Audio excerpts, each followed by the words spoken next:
Off-Road Championship has spent the summer at the wide-open, natural terrain road courses of Wisconsin, Minnesota, and Michigan with plenty of room to air it out, pin the throttle, and let the ponies fly. But tonight, that's all about to change. Tonight, we trap 900 horsepower beasts inside a bull ring and let them have at it. Tight quarters and big trucks never mix without someone leaving here angry. This 21-year-old blonde monster named CJ Greaves has everyone running scared, both in Pro 2-wheel drive and in Pro 4. But tonight, without anywhere else to go, they might just run straight into it. How many of these guys have decided 8 wins in a row is quite enough? In the Pro Light division, the young hard chargers can't stay off each other when they have 2 miles to spread it out.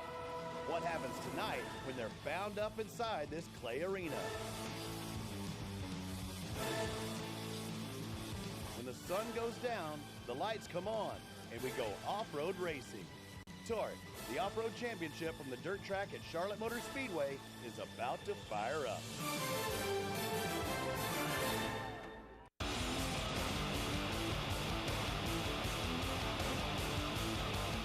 Done with those long, winding, fast tracks. Let's bring on the tight stuff, the bull rings, some contact. That's exactly what you're going to see here. The showdown in Charlotte, part of TORC, the off-road championship presented by AMSOIL. Hello, everyone. Welcome to Charlotte. I'm Robbie Floyd. This is the 3-time TORC Series champ and also 3-time winner here in Charlotte, Ricky Johnson. And RJ, it's all about the bull rings. Tight. You've done it before. You know there's contact in these tight confines. Well, we just come from Crandon and Bark River where it's like 100 miles an hour they get rolling. And also there's a lot of room for them to stay away from each other. Here in Charlotte, it's a lot like arena cross where you have to expect bumping and banging. We got 3 180 turns where they almost come down to 0 to change direction and get back off. So expect contact. One thing to look for, I think, will be that rhythm section, the whoop section. I think that'll be very pivotal, is finding that rhythm. You think a little differently? Well, I think that's a key point. If you can get on top of that, you can make up a second, or if you get off rhythm, you can lose a second or 2. But I think what a lot of people are overlooking is the big sweeper. If you can run it like a sprint car driver, run that cushion, get a big run down that back straightaway, that's going to set up your pass. And set up those passes. That's what we're looking for. And a guy who's passed more than anyone, he's led more than anyone, he's won more than anyone. That's CJ Greaves, the series points leader in 2s and 4s, and Kate Osborne's caught up with him. Yeah, he's 8 in a row. Now, CJ, we are going back to the short tracks, which you struggled with here at the beginning of the year. What are you going to do differently here tonight? You know, we just got our truck figured out. We had some bugs in it at the beginning of the year, a little bit of a rough start, but I think we got our truck where it needs to be, and the track is difficult tonight. So we'll just keep the consistency, do what I do best, and run solid lines all night. You just mentioned the track's going to be difficult tonight. One thing that we've noticed about you is you're physically getting yourself more and more in shape, and that's awesome. How is that going to play to your advantage here tonight? You know, I mean, being here in the humidity, and it's been sweating all day, so it's hot in there, and we'll just hopefully not get tired. I don't know if any of them other guys do, but I know I don't. So that lets me drive to the best of my ability the whole race, and hopefully we can come out on top. All right, we'll see how you do tonight. CJ Greaves. Let's send it down to public address announcer Scott Rain. Once again, welcome everyone to the showdown in Charlotte. It's rounds 10 and 11 of the 2016 the Off-Road Championship Series presented by AMSOIL. We are just a moment away from opening ceremonies as our Pro Light field are coming around to pull in front of the crowd, as they will be participating in the opening ceremonies as well. Some very stout names in that field as we speak. At this time, will everyone please rise for the presentation of our colors. Gentlemen, remove your hats. Presenting our colors tonight, University of North Carolina, Charlotte, Pershing Rifles Company Zulu 4 Color Guard Team.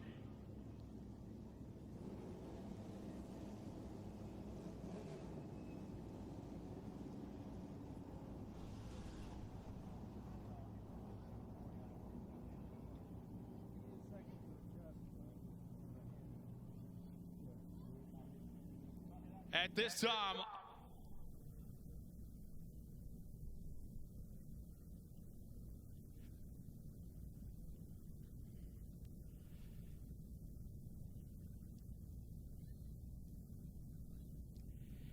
this time, please remain standing for our opening invocation tonight.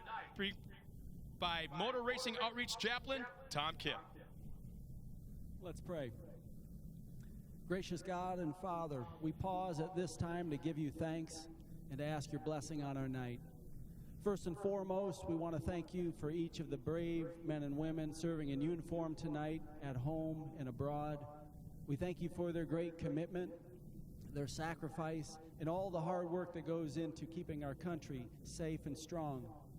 And we thank you for our drivers tonight and all this amazing talent. We ask that you not only help them to make good decisions and do great behind the wheel tonight, but that you help them stay safe as well. And for the rest of us, Lord, we ask you to bless all those workers behind the scenes.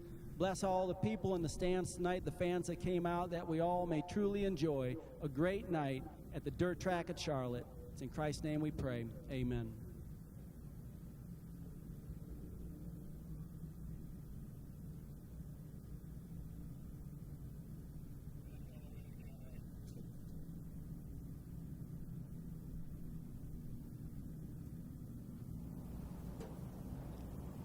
At this time, please remain standing, and it is my pleasure to introduce to you tonight's National Anthem singers. Their mother, Janelle Miles, is here as well. Tonight, singing our National Anthem, Miles Tone. Oh, say, can you see by the dawn's early light what so proudly we hail at the twilight's last gleaming, whose broad stripes and bright stars through the perilous fight o'er the ramparts we watched were so gallantly streaming, and the rockets' red glare, the bombs bursting in air, gave proof through the night that our flag was still there. Oh, say does that star-spangled banner yet wave o'er the land of the free, and the home of the brave, the brave, the brave. Ladies and gentlemen, sir, one more time for UNCC Pershing Rifles Company Zulu 4 color guard, and especially, how about this? Janelle Miles, you did one heck of a job with Miles Tone.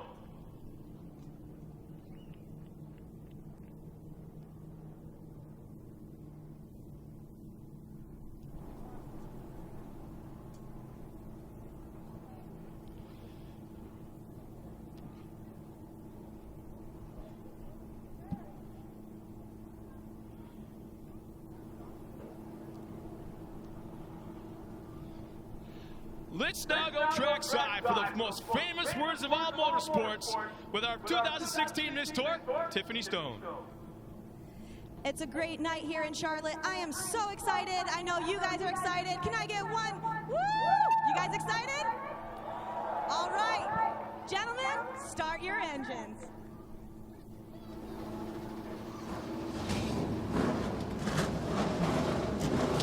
As they fire up the Arturo Tire Pro Light Division, 12 trucks are going to hit center stage here in just a bit. And this is going to be a long race in standards of 18 laps, but with shorter lap times. It's a little different than we've seen at Bark River and Crandon the past few rounds. Absolutely. It's a little bit more redundant. And as we talked about the opening, it's going to be a lot more contact. The track has actually worked out perfect. It's been very hot, very humid. As CJ was saying, a lot of the drivers are going to get worn out. But the track is in perfect condition. Jeff Nordstrom's, Shane, everybody has done a great job getting this track right where it is. It's going to be a fast track. For a little track, it's going to be very fast. fast, very dynamic, but look for a lot of action in those 180s. And talking about the temperature, it's actually dropped. It's gotten a lot cooler here. It's been warm the past few days. Temperatures dropped. It was sprinkling on us when we were doing our stand-up just a second ago, and now it looks like it may stop. It may hold off for a bit. Yeah, it's North Carolina. I lived here for about 7 years, back from '86, through early 2000s, and the weather comes and goes and changes all the time right in here. So we saw some weather. It looked like a big cell was going to hit us, but it looks like it's past us or sort of broken up. You can see the clouds all around us. I mean, obviously the viewers can't see at this point, but there's a lot of clouds and stacks around here that people can't see, but the rain is holding off. So I think we're going to have an awesome pro light race. So think about it, when you have the rain and the humidity and everything, it holds the moisture in the track a lot of times as well. Exactly. A lot of the guys were worried, about how many tear-offs to run because it looked like this big storm was going to hit us. But right now, the track is absolutely perfect. You can see that the track. We're looking looking through the back window of Kyle Hart right now. That's Luke Johnson and Jesse Johnson, not related, but really good friends. And so we've got it on board with Kyle, so we'll be able to watch that throughout the night. It's going to be awesome because he's been a guy on the move, been one of the fastest guys, and it's not normal for him to qualify this far back. And Jesse Johnson, you see him to the right of Luke Johnson. See Luke on the front there. It's good to have him back in the series. I saw him in practice. I saw him in qualifying. Might not have qualified the best, but I really like the way his truck was handling, the attitude of that truck. Something looks special with it. We'll see if he can get on the top of the box tonight.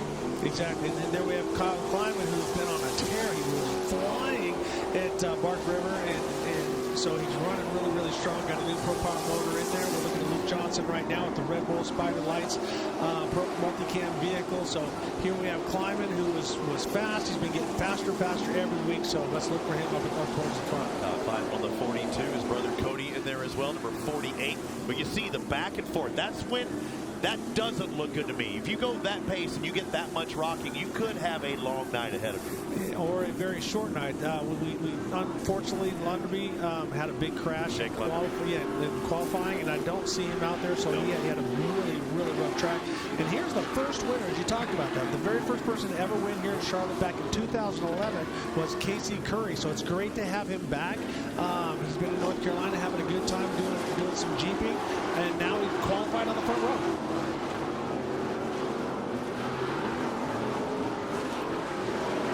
The Arturo Tires Pro Light, they will kick things off this 18-lap feature. Starting up front, Kyle Kleinman, Casey Curry.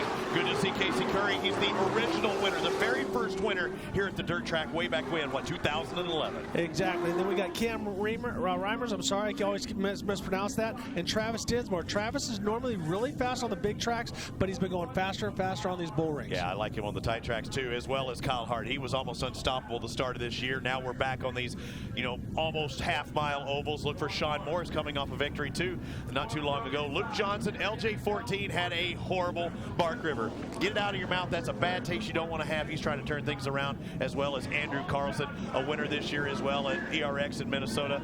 Bobby Runyon, he's getting faster and faster now. A new Pro Power motor in there, and I think he's got things, sorted around for him. Here we go. It is an 18-lap final. Who wants it the most? Another thing is, at the halfway point, after 9 laps, we will re-rack them, restack them with a competition caution. And at that point, we'll get a chance to talk with Andrew Carlson to see how his race is going. Here we go. Waiting for green gates go. And now they take off. The whole shot goes to Casey Curry, but he opened up a lot of that inside. Nobody really there to take advantage. Casey with a great jump right there, and Kyle Kleinman, number 42, jumping right in second, and we see Travis Dinsmore pulling up in third. So let's get through this first right-hander, see what happens. We see Kleinman looking at the inside, but Casey Curry holds on to it. And there you see that truck going back and forth, and everybody closes in. But, man, a lot of bucking, and we're already losing fiberglass. Exactly. We see some fiberglass coming back and forth, and we see Dinsmore shooting to the inside with a pass, moving into second place. Nice move. No contact there. He just ran faster on the tighter line. At this point, there was a little bit of rain, so some of the insides are a little bit slippery, but it's been Dinsmore who's been able to find traction and work his way up into second. Dinsmore on the sneak on entry. Look for him, number 43s. He's moved his way up, and we're hearing there's a yellow flag. Somebody, somewhere, somehow has caused a problem, so a caution comes out. It looked like Dinsmore didn't get the word until after Curry, but good thing, good paying attention there by Dinsmore. Shot to that inside. So Jesse Johnson, unfortunately, the local boy, is on his lid. They're going to turn him over. He can still restart and get back in this pro-like class. We just started this. We have a ton of racing still to come. Stick with us.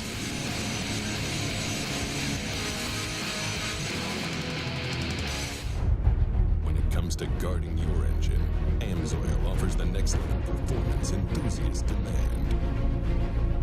AMSOIL provides 75% more engine protection against horsepower loss and wear than required by a leading industry standard, extending the life of pistons and cams. Give the vehicle you love the above and beyond protection it deserves. AMSOIL, devoted to protection. Brakes on the left and the right. You got this? Got your brake levers ready? Okay. Go ahead, guys.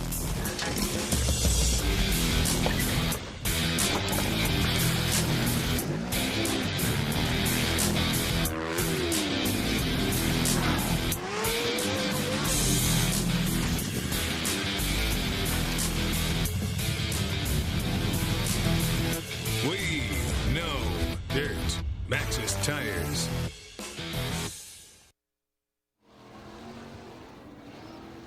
So looking at the drivers as they line up nose to tail now after they've had that official start. Casey Curry will lead the field. Travis Dinsmore back in second. Kyle Klein in third. You see Cam Reimers and Sean Morris.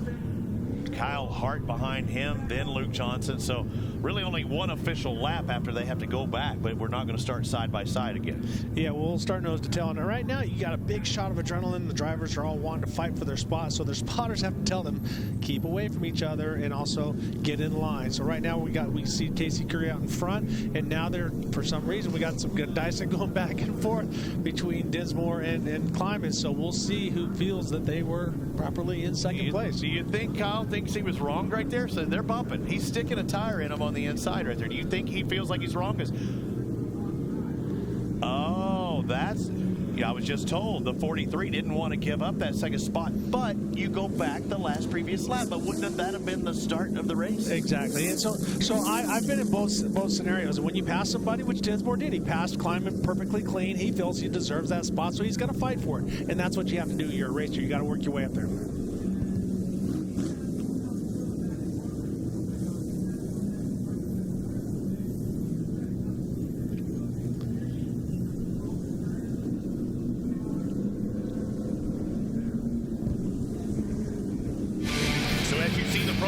Lined up here. This is the original starting order, but since we had that first start, they don't start side by side. They're going to start nose to tail. So you notice Dinsmore back in third now. He may have moved up to second. Well, he has to drop back to third because that's the way they started, back when he was on that second row. Right, I saw no penalties, so it looks like Jesse Johnson went over all on his own, so he has to start all the way in the back. A tough way to start back your career back in racing. But there's still plenty of time to turn things around. It's an 18-lap race. We've only completed one of them. Casey Curry's out in front just like he started the first start. Now look and find your favorite driver. Up at the top of the screen, see how he works up through the pack. Who is the favorite? Kyle Hart should be a favorite, and right now I don't see him in those top four. He's barely in the top five. Well, Casey loves these style of tracks. He was very fast when he raced the TORC Championship back in the past. He looks like he's struggling a little bit in the whoops, but he loves these flat track style turns. Here we see Kleiman looking to the inside, but Casey working on going faster and faster down the straightaways. The number 2 entry coming from California. He was in North Carolina for Jeep Jamboree. He was in the area, had all the equipment. I think that is excellent planning on his part. Curry Engineering does all kinds of stuff for the Jeepers and off-roaders, the short course racers. They build rear ends, they build all kinds of stuff. And so the whole family is very much a strong, enthusiastic. In fact, if you look, that is a Jeep-style body that he's got out there. All right, Kyle Kleiman back there in second. He's a 3-time winner. He won in Chicago, and he won both Bark Rivers with a victory. So, I mean, he's been one of the fastest guys in 2016. Been very, very fast. He seems to have a little bit of trouble getting off rhythm right there, but his line selection is very good as he makes a clean pass on Casey Curry, but Casey's got the inside coming up to that next left-hander. We'll see if Kleiman can go around that outside. He's going to try and drive around that Monster Energy number 2 says no, but here goes Kleiman, and he's got a strong motor. We've seen it all year. Yeah, he's been strong. He's been bumping back and forth and climbing on the outside very clean. Casey around him a little resistance, but strong move by Kyle Kleiman, number 42. Let's send it down to Ken Osborne. Well, this is an interesting development that Kyle Kleiman is so fast here. Just yesterday, he actually didn't have have a working engine, so they changed the motor overnight. But the story behind that motor is that it was actually Luke Johnson's. Ricky, did you know that one? They actually did a good exchange for it here in this spec class. They're able to do that. And Kyle Kleiman is out racing right now with one of Luke Johnson's motors. So what are you talking about? Is it one of the fresh ones that Luke was supposed to be driving? Well, actually, no. What happened is Billy Sleeper from Pro Power does both motors for Kleiman and for Luke Johnson. And so what happened was when Luke had his big crash in Bark River, Kleiman gave him a spindle, gave him some parts to help get him on the track. So when it came down to it, he said, hey, can we use that motor? And so they are. So they made a deal with him. So he's going to fix it and then go. What the heck is wrong with Travis Dinsmore? Sean Morris just drove around the outside of him. You've got Kyle Hart on the inside of him. Is he having problems, or is the setup just not quite right? It doesn't look like the typical Travis Dinsmore. Well, Dinsmore's normally been, as I said, really strong when it comes to the short course on big tracks, but not as strong on the little tracks. So right now we see Kyle Hart looking to the inside, but Dinsmore not getting through the whoops quite as good as the other guys. Fourth in Dallas for Dinsmore, a second, but you're right. When you look at Crandon with a second, a Ferns, Elk River, a couple of seconds, likes to open it up, but you definitely don't have much opportunity except for this big, wide sweeper right here. Let's go down to Kid Osborne again. Travis Dinsmore, who you guys thought was maybe struggling a little bit there. I just talked to his dad, who's a spotter, says, no, he's feeling good. One thing Travis did tell me earlier, though, was he was going to really take this first half a little bit easy. He has nothing to lose in this race, and he is going for the win. But he also was saying how, if you do the math, they go over these whoops about 400 times in this race. So he's really trying to work around those whoops, take them easy, and make sure he has something for the second half. Okay, so a different attitude then. So there was something with him. He's just taking it easier than his normal aggressive self that we see. I disagree. This is short course racing. You don't try to go around. You don't have time. You race through it and you go as fast as you can. He might say that he's trying to be smooth and go around it, but you can't wait. As you can see, he's losing battle, and now all of a sudden he decided to kick it back up, and he's pulled away from Kyle Hart. And there's fifth and sixth right there. Kyle Hart, who sits in front of him in the championship points. And Kyle, at the start of the year, could have just worked through any of these guys in 2 or 3 laps, but that's not the case anymore. Carlson just behind him. Andrew Carlson, the 151, already a winner at Elk River at the home track. He's in, where is he at? About 7th in championship points right now. Yeah, but Andrew's been coming on faster and faster. Obviously, won at Elk River, a lot of confidence there. And he works with Keith Stamper and Ray Stamper. They do a lot of, Keith's been building trucks for everybody for quite a long time. So they got that truck working really well. He struggled a little bit in practice, but much, much faster here in the race. Just the consistency with Carlson is where he'd have a win, then followed up with a 10th and another 10th, and you just cannot win a championship. On the other hand, Kyle Hart has been pretty darn strong. He had one takeout where somebody took him out in one race. Other than that, I mean, he's been constantly in the top 2 or 3. And the guy that bumped him and took him out of the race is right in front of him. So sometimes racing comes. Here comes Bobby Runyon on the outside. These guys have had a race back and forth. Luke Johnson holding the inside, working his way back out. But Bobby Runyon running very, very strong tonight, and now looking to the inside. He's figured things out. Both of these guys back at Bark River had problems with their trucks, having to borrow parts, especially on the front end spindle-wise. And now they have things kind of sorted back the way they should. Exactly. And Bobby's run a lot of stock cars, done a lot of stuff, so this oval stuff is no surprise to him, and he's been getting faster and faster each week. The guy's a CrossFit guy, does so many different things, but it's great to see him out there racing. But Kate, you got something on Luke? Yeah, Luke was telling me earlier that this has been a really confusing year for him. He said last year it was really all about getting comfortable. We've got a lot going on here, Kate. Travis Dinsmore. No, it looks like Travis Dinsmore's moving to the back right now. But just to finish up real quick, it says that, Luke says it's confusing, and he says he's really just trying to stay positive. Ricky, what advice have you been giving him?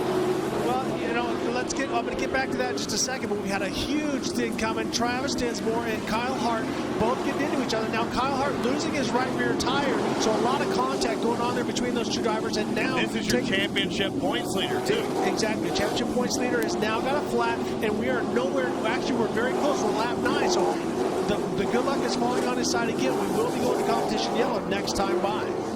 So that's fortunate for him. Unfortunately for him, this is what's happening, and he has to get that truck turned around, and they're not going to take much of an in-between time, too, so he may or may not make it back. He can't even hold that thing onto the track. And here we go, coming to the caution. Who's going to be the leader of the second half of this race? It looks like it's going to be the 42 of Kyle Kleiman. Casey Curry just behind him. But we're halfway through this race. We still have another half of the Enduro Tire Pro Lights still to come. Stick with us.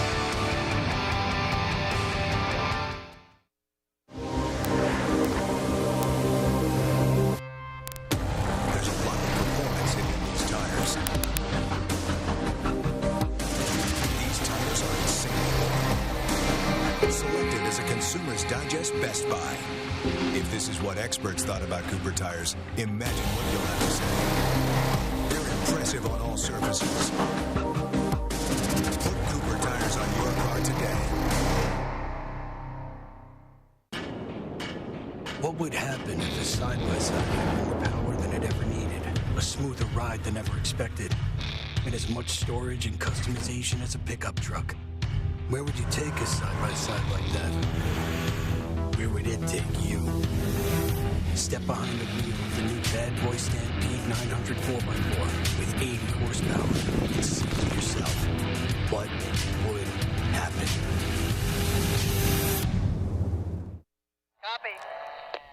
All right, we got a special little time here. Let's take a listen to Andrew Carlson. We've got the onboard with him. RJ, you got it. Andrew Carlson, Ricky Johnson, how you feeling out there, buddy? And do you got something for these guys up front? Yeah, Ricky, we're doing pretty good. Truck's just coming in right when we wanted it to. Tires are starting to hook up really good. You know, that competition caution came into play right when we needed it. We got right up on these guys for a podium. I think we got something for them. Your car looks a lot better. Your truck looks a lot better than it did in qualifying, so the Stamper boys hooked you up. How does the track feel? The track feels good. You know, the first couple laps, we expected it to be really grippy, and now she's starting to polish up. So now the line choice is going to be critical this first lap here. We're going to have to do some work and use our heads, stay out of carnage like we did with Hart and Dinsmore, and I think we could have a good finish on our hands. Have a great race. Good luck, buddy. Thank you.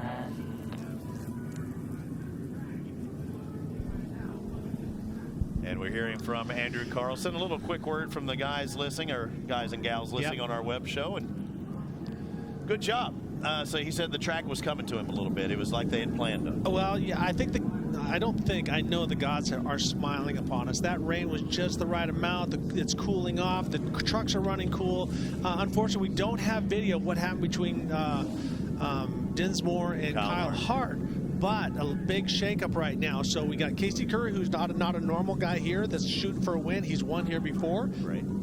We got the guy that's dominated everybody, Kleiman. Out in front of him. Out in front of him. Sean Morris, a winner already, and the old veteran, wily veteran, saying, "Come on, bang each other, take each other out, and let me go." Exactly. Then you got Bobby Runyon, Luke Johnson, and stuff like that. And then also you got Andrew Carlson, who has won in the past.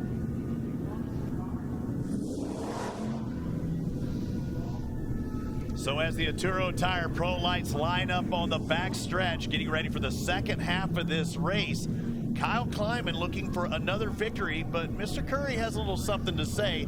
He's a winner back here in 2011, which I find remarkable, and he's back at it again. Well, it's not like he's been sitting on idle. He's been running the West Coast series and stuff like that. So Casey is definitely somebody who's going to go for the win, but Kyle Kleiman has been very, very strong. As we talked about, Andrew Carlson and Sean Morris are right there in the mix, as well as Bobby Runyon and Luke Johnson. All right, look for the green flag. It's time to go for Kyle Kleiman. 9 laps down, 9 more still remain.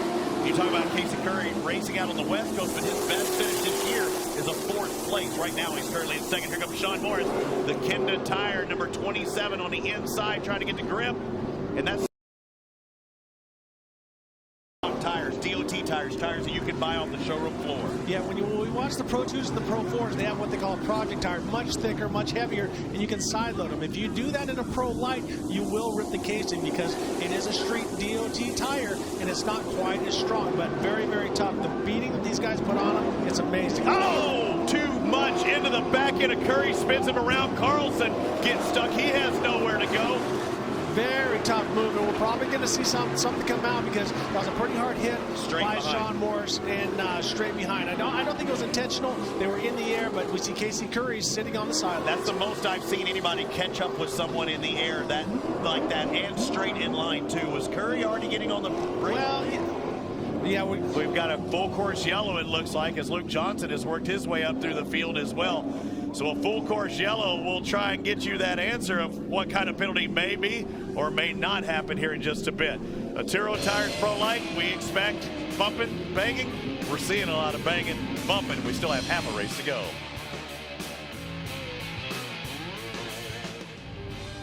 When it comes to protecting your engine, AMSOIL offers the next level performance truck owners demand. AMSOIL provides 75% more engine protection against horsepower loss and wear than required by a leading industry standard, extending the life of pistons and cams. Give the vehicle you love the above and beyond fortification it deserves. AMSOIL, devoted to protection. Everyone has their daily routines. Some of us thrive on adventure, the thrill, even just a little family time. We live for the weekend. Whatever your passion, Kenda Tires is there for you. Kenda Tires, designed for your journey.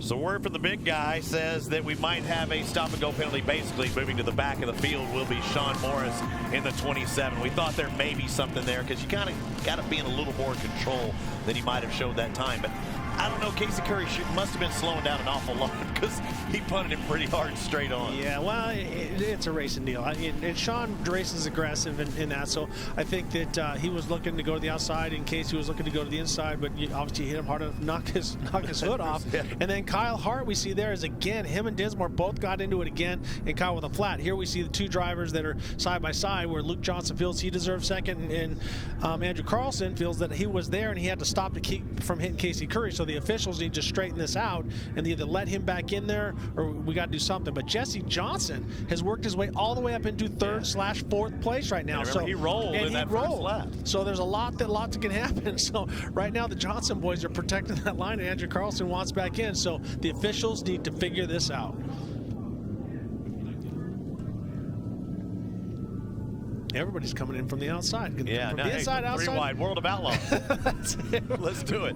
We're going to figure some stuff out here, but yeah, we, as always, a very, very exciting. Oh, and you know what? I feel really bad for Andrew Carlson. And you know what? People might think that I'm trying to favor Luke Johnson, but Andrew did the right thing. He stopped at the right place at the right time, but he got, I hate to say it, he got screwed.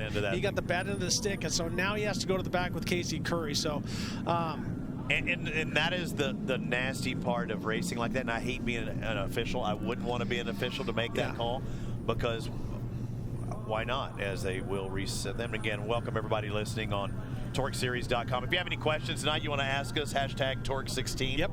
That's what we've been doing throughout the year, but hashtag TORC16. So they are going to sort it out. They might get an official to hop out of a truck and go tell them, you're here, you're here, you're here. I don't want to tell you over the radio, guys. Listen to me. Pay attention. Well, Kate is out there with the spotters. I know the spotters are going to be arguing back and forth, want to know what's going on, so she should have some information for us. Right now they're saying he didn't do anything. That's obviously working with Andrew Carlson, spotter, saying he didn't do anything wrong, so why is he getting penalized? So you do not want to be that official.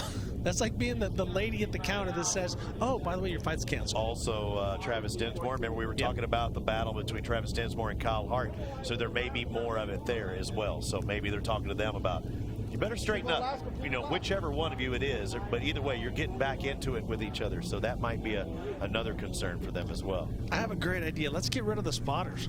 Let's just let a USAC official give you, tell you what's up. Those that are watching online, we will have the Stadium Super Trucks going to be here tonight, and they don't have any spotters. Well, and the sprint cars don't have spotters either. And bad things can happen, but if you have an official that can give you a yellow light or something like that, or tell you that, here we're seeing a stop and go with Dinsmore, so let's wait and see what happened.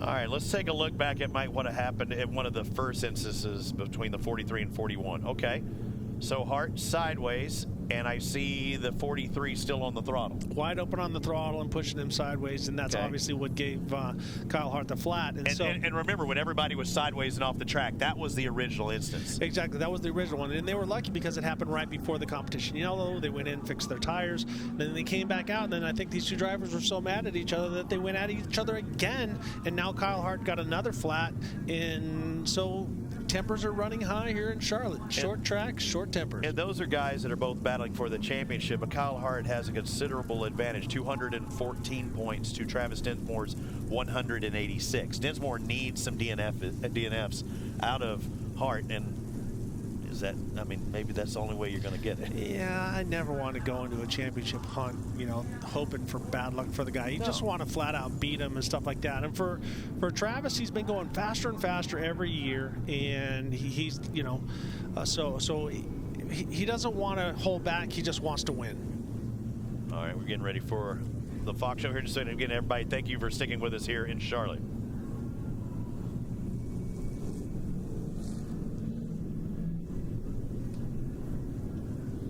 Welcome back to the dirt track at Charlotte. Let's take a look at what happened here. The 42 is out in front, and Sean Morrison, the 27, gets in to Casey Curry and brings him around. Carlson gets stuck. Luke Johnson goes the inside. Jesse Johnson goes the inside. Unfortunately for Carlson, that's going to cost him and move him back through the field. A tough blow. I mean, he felt good. His truck was going good. But so it's going to be exciting. I hate it for him, but it's going to be exciting to watch him work his way back to the front because he was quick in the first half of the race.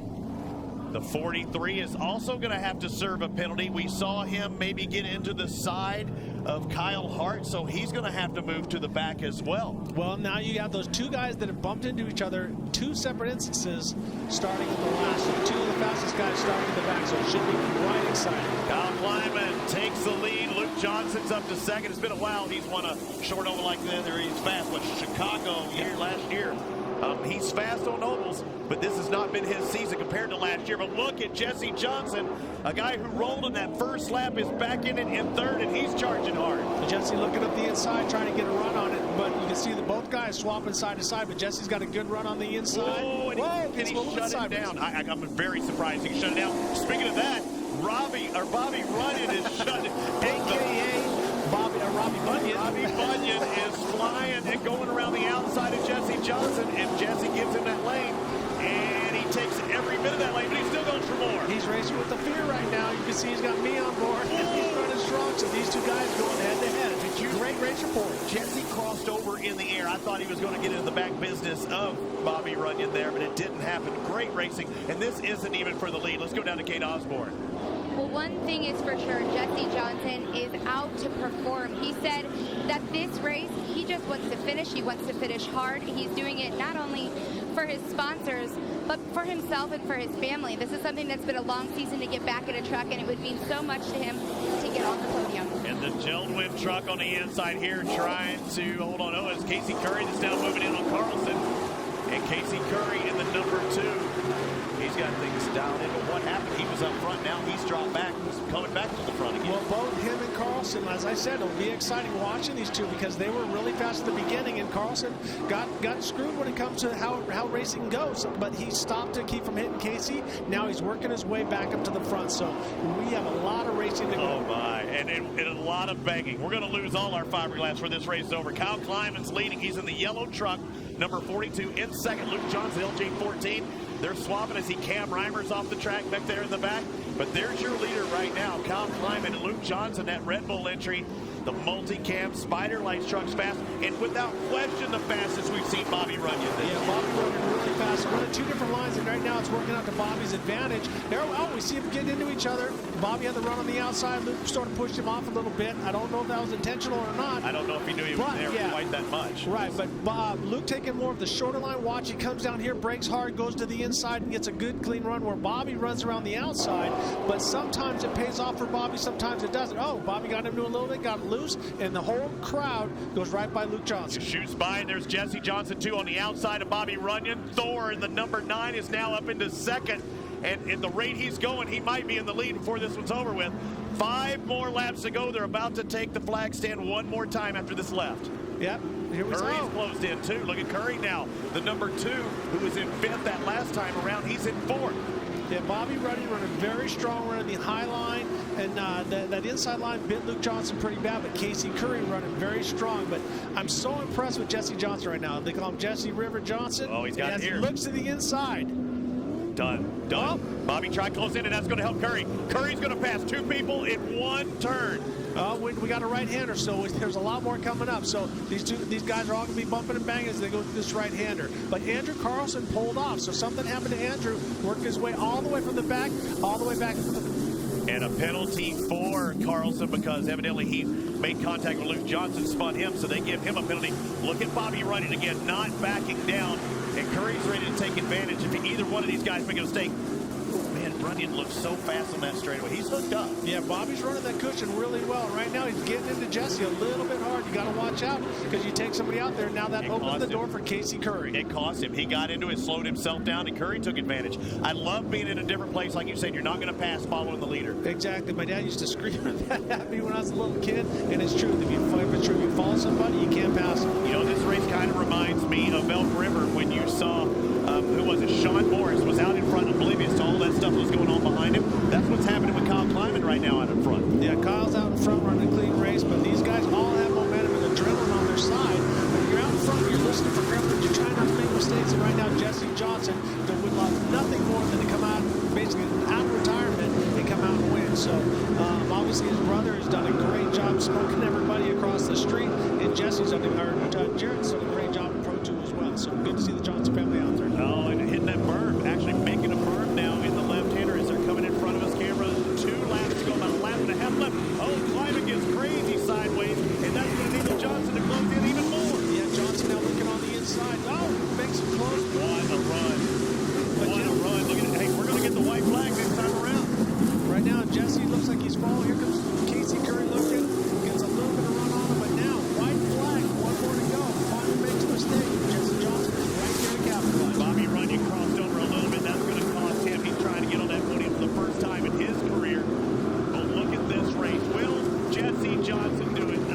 I'm pulling for the guy. I mean, he's a part-timer, but I mean, he wants to be in a tour truck so bad. He finally gets his opportunity. He's taking advantage. And right now, this is what you talk about, these whoops. These things have been climbing a couple times. He's swapping a little more patient. Jesse trying really hard, looking to the inside, but it's climbing. If he just opens this up and he just drives his own line, I don't think anyone can touch him. Jesse could have upset that truck a little bit right there, and he chose not to do it too. You know that? Yeah, he just didn't. You don't want to plow. We're going to take him out. But Jesse running a great race, same thing with Kyle Kleiman, number 42. Good job. And looks like 3 wins is now going to be 4 wins on the season for Kyle Kleiman. Second place is going to go to Jesse Johnson, Casey Curry in third, and Bobby Runyon. His best finish in 4th.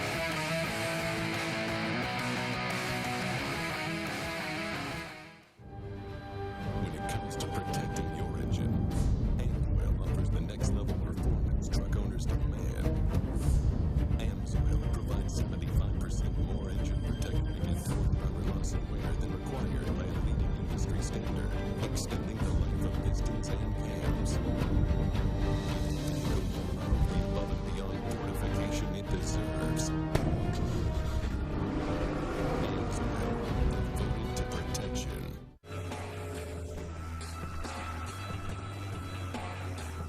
Let's bring the truck in. We'll swap those tires out so we can get you going down the road.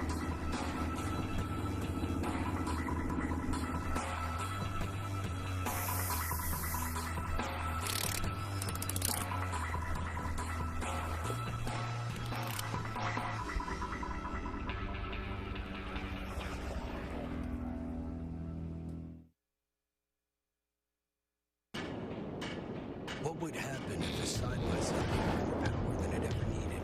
A smoother ride than ever expected? And as much storage and customization as a pickup truck? Where would you take a side-by-side like that? Where would it take you? Step behind the wheel of the new Bad Boy P900 4x4 with 80 horsepower. Just see for yourself. What would happen? Everyone has their daily routines. Some of us thrive on adventure, the thrill, even just a little family time. We live for the weekend. Whatever your passion, Kenda Tires is there for you. Kenda Tires, designed for your journey.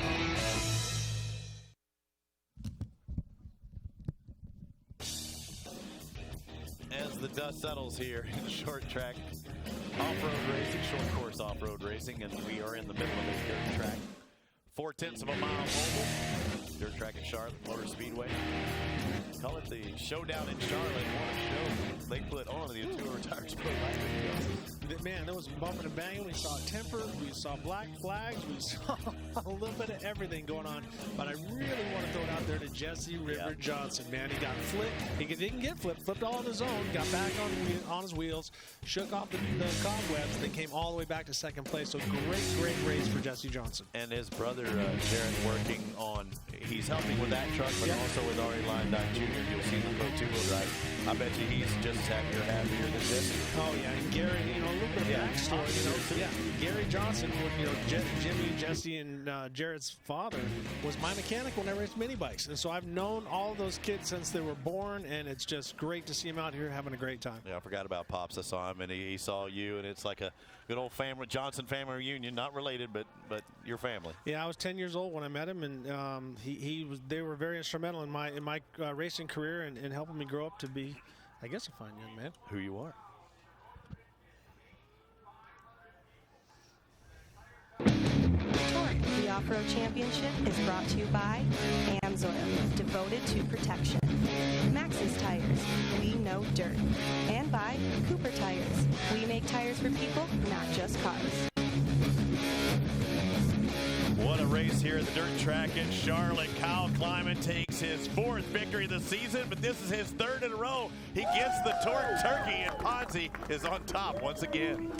Kyle Kleiman, you are a completely different driver than we saw last year. You are 4 wins strong here this season already. Now, this is a track that mistakes are really easy to make here. And there's a lot going on behind you that whole race. How did you stay composed as a driver and hold your position? Honestly, my spotter doesn't let me know what's going on behind me because I don't need to. But, consistency is what I've been working on all throughout this whole season. And I couldn't do it without this crew. I mean, we blew up a motor in practice yesterday, and we had to throw another one in, and we only got to qualify on it. So, I mean, Pro Power, they make such an awesome motor. Ponze, Cooper Tires, and these STT Pros are just hooking up like no other. I got to thank my family and my crew, my girlfriend, everybody. Thank you so much. Another victory for Kyle Kleiman here at the dirt track. Strong night for him, but also just look how it's just changed. I mean, names you just don't expect. Jesse Johnson into 2nd, and what a comeback from him. Casey Curry, I expected him to be there. He was fast in practice. Unfortunately for him, he had that one little list. And Bobby running inside the top 5. Travis Dinsmore in 5th. But Kyle Hart, the series points leader, back in 7th. Let's go down to Kate Osborne with a very happy Mr. Jesse Johnson. Look at that smile. It is a big smile, and he just said he is just so stoked to be on the box. You were telling me earlier that this is your home track. This is so important to you because your sponsors are here, your family's here. You've been working so hard to get here, and now you are. Put this moment into words. I can't describe it. It's crazy. My brother and my crew guys worked their butts off getting this truck ready for me, and I can't thank them enough for this. It's so stoked to be here at my home track and on the box. We rolled on the first lap and fought our way all the way back up to 2nd. I can't believe we're on the box. It's awesome. I'm so stoked right now. All right, big smiles all around for the Johnson crew. It is a victory in and of itself. Okay, the Honda cars of Rockville entry. Looking forward to the next round here in Charlotte. I'm quite sure. And the points, not much of a loss from Kyle Hart. He still has a 24-point advantage over Dinsmore. Kyle Kleiman has now worked his way up into 3rd. Reimer's 4th. Luke Johnson back in 5th. Sean Morris not having the night he was looking for. He was one of the top 3 drivers there for a while. Looks like he's in 6th. Bobby Runyon, his best finish, up into 7th. Let's go down to Kate Osborne, who's with Casey Curry. Yeah, Casey Curry had the fastest lap of that race. First, congratulations. Good to see you here with TORC. That was not an easy race whatsoever for you. Talk about the race as a whole and how you ended up here in 3rd. Yeah, it started good. I started up front, and dude, the 42 got me, and dude, he was running a good pace, and I was just playing with him, learning his lines and trying to get better, and we had a restart, and dude, I got T-boned by some redhead, and it spun me out backwards. I got to go to the back, and we started all over again, and this time we just went for blood, and we came back, and probably one more lap, and I could have caught the guys in front of me, but we'll take 3rd, and I'm stoked to be here in Charlotte with all these fans, and I'm excited to be with TORC, so it's good. So we'll come back tomorrow. There you have it, Casey Curry, 3rd here in Pro Light. Some redhead. Sean Morris. Sean Morris, I think that's who he's talking about. Hey, mistakes happen. Hey, things happen here. We're getting ready for the Pro 2-wheel drive coming up next. Same track, different truck. And the fastest guy has been this little blonde monster. Who is CJ Greaves?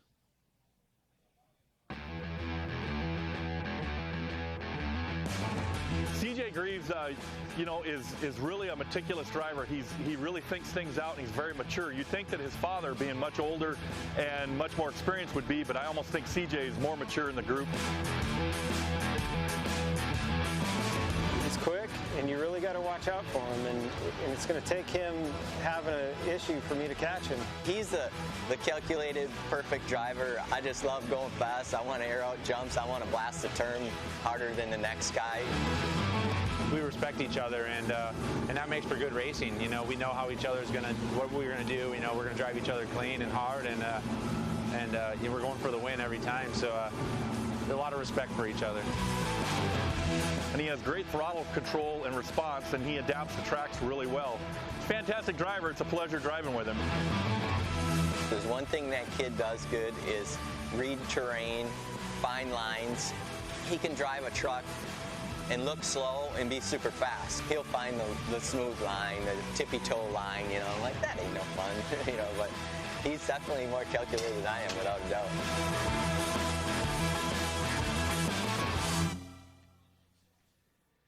Calculated, maybe. I know I can add up ones, and that man knows how to win races. CJ Greaves, the Pro 2 drivers are coming up here in just a bit in Charlotte. We're at the dirt track at Charlotte Motor Speedway. Coming up, the Pro 2-wheel drives.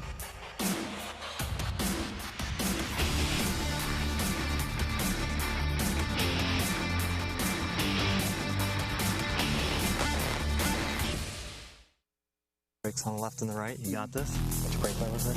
Okay. Go ahead, guys.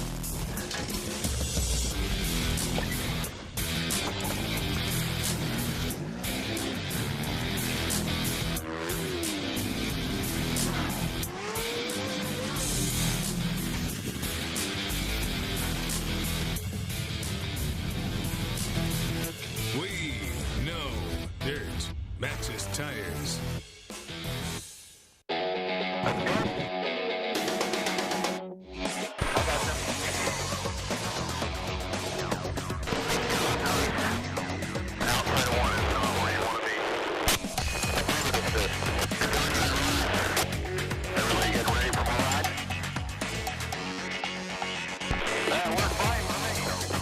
Hey, can I trade you sunglasses?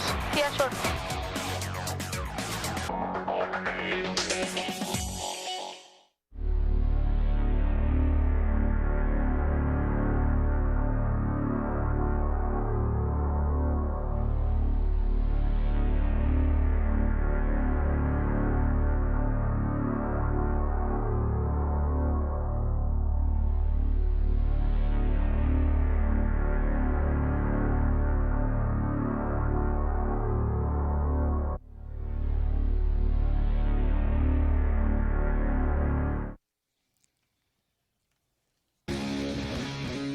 Night here in Charlotte, North Carolina. We're the dirt track in Charlotte, just a few hundred yards away from the big track in Charlotte. And that, there's been a Johnson, done, you know, so many race victories out there. We almost had one right here in the Tour Tires Pro Light in TORC, the Off-Road Championship, presented by AMSOIL. They call it the Showdown in Charlotte, and we had one heck of a showdown, a heck of a fight. It all would be in the battle in Charlotte because they had the gloves on and then the gloves off. Yeah, I mean, we saw action right from the get-go. We saw Jesse Johnson roll over, and I think it was in turn 4. Worked his way all the way from last, all the way back up to second place, and a great job by him because he hasn't sat in the truck all year long. So his brother Jarrett prepping that truck and building it for him. His dad Gary is out here. You know, obviously Mom Kathy is probably watching on the internet, and brother Johnson is over in Bristol trying to get his work done. So, well, brother Johnson, I bet she's got word already though. What are you gonna bet? Oh yeah, I guarantee he knows because he's a big fan. He's a big fan of off-road. This is where Jimmy came from. He would be here tonight, don't you think? If he had to, no question. He'd be in a truck probably. Exactly. We got the SST trucks coming up later, and Kenny Walsh is out there. If Jimmy had a shot at it, I guarantee he'd be out here playing because this is where he came from. Yeah. Jimmy came from the short course off-road racing, desert racing, and stuff like that. So Jimmy Johnson has a big heritage coming from this, and then now his brother Jesse with a great second place tonight. So good job, Johnson family, and no relation, no blood, but closer than family. All right, let's take a look back at the Aturo Tires Pro Lights. A great race. It started off okay, unless you're Jesse Johnson, that is. But Casey Curry started on the front row. He got the start. He was out in front for the first portion of this race. Yeah, Casey was really strong, but then climbed and working at 42, worked his way past him. Just a strong running around the outside. Casey holding his line, but Kyle climbing with a strong run. A little bit of bumping and banging going on there. But it happens. It happens. This is short course racing. We see some bumping and banging. And then the yellow came out. And then here we see a little bit of bumping and banging. Luke Johnson and Bobby Runyon. These guys have been going back and forth. Really strong drive for Bobby Runyon. Luke having some trouble later on in the night. But not near as much trouble as Travis Dinsmore and Kyle Hart did. Knocked the tire off of his truck. Had to serve a penalty. And then there's the redheaded guy that he said T-boned him, but really ran into the back. Yeah, got in the back. And he spun Casey around. And then unfortunately for Andrew Carlson, he had to go all the way back. Worked his way back up. And here we see Luke Johnson getting pushed off to the side. And then Kleiman, it was all about him out there. And then Jesse Johnson worked his way into second with a strong running Casey Curry in third. I don't know.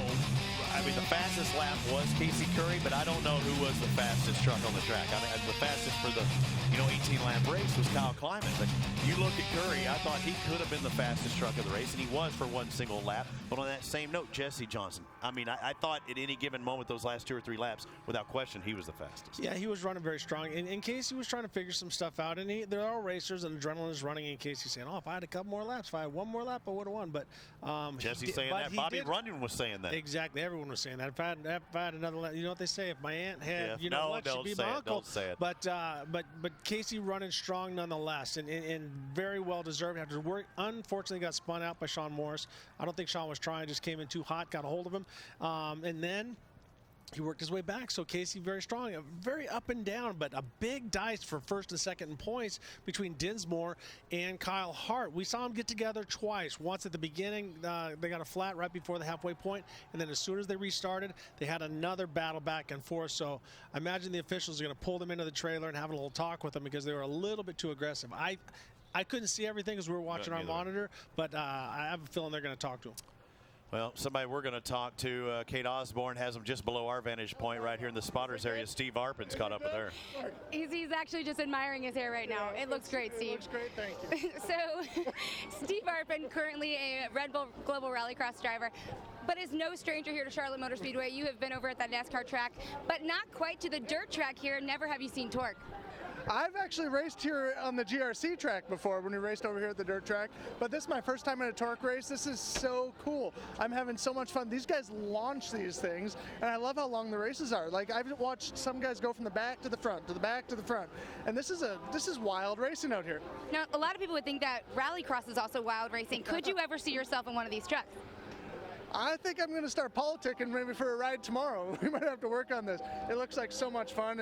There's a lot going on in those things. There's so much rhythm in this type of racing. It's a lot different. We have one jump in a rallycross race. These guys have probably about 17 out here in a single lap.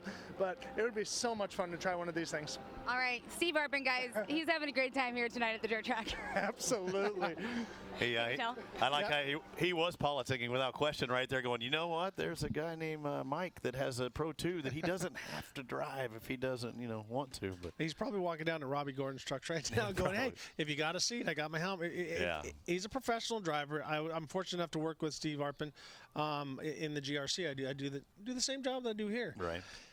I'm talking about it now. There's those that talk about those that do it. Now I'm talking about it with you. I love my job, Robbie. But Arpin, very, very strong, has won this year.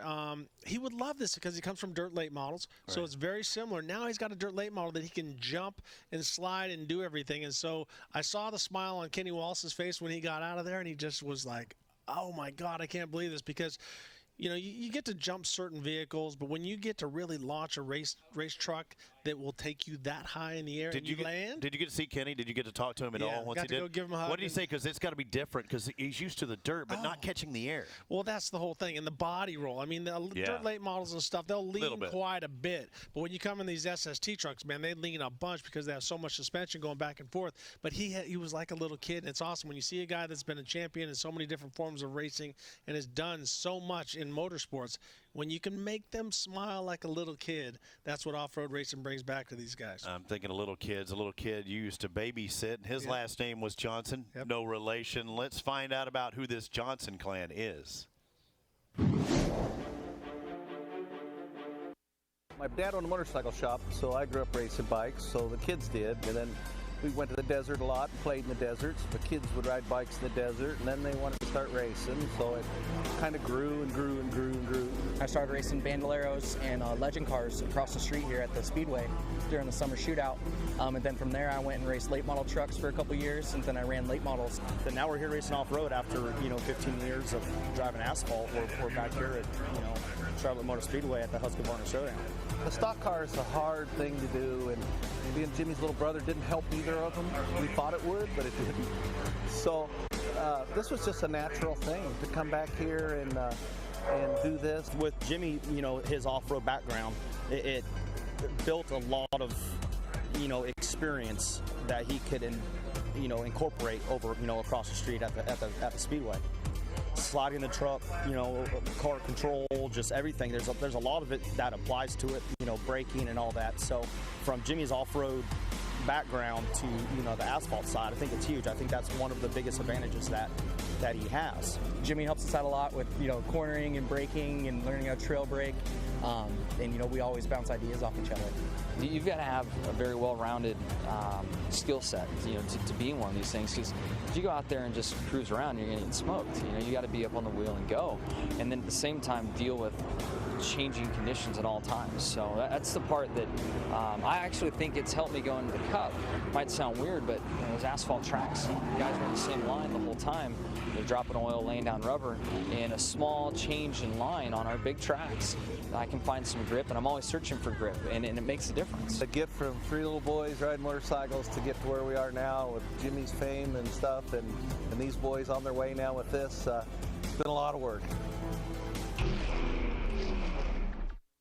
A lot of work that has paid off for one Jared in particular, or several Jareds that are here today. And of course, Jesse was Johnsons the guy that are here, not Jared's. That's the other family. We're the Johnson family, so don't confuse that. Yes, I get swapped out between all the Johnsons in this picture. But Jesse, yes, was out there on the track. But there was a guy who I promise you had a smile a mile wide. I think Kate Osborne's caught up with him. Oh, his smile when Jesse climbed out of that truck was so huge, but it wasn't always a smile. I did catch him at the top of that race when Jesse was flipped over, and you were not smiling. It was so intense for you. Yeah, it was pretty crazy. First off, I need to thank Geldwin Windows for coming on board, and Hendrick Carr of Rock Hill, and ATD Charlie, Pro Power Motors. If it wasn't for these guys helping us, we're on a limited budget. We don't have a sponsor this year, and to come out and finish second, it's unreal. Especially going upside down on the first lap. Then Jesse just pulled it together, got his marbles back and drove to the front. When I asked him there at the end, to kind of put that moment into words, he was so emotional about it. He was so happy. It was so cool to see him that way. As his brother, can you put that moment into words? I was almost in tears. We've worked so hard to try to succeed and be on top in the TORC Off-Road Series.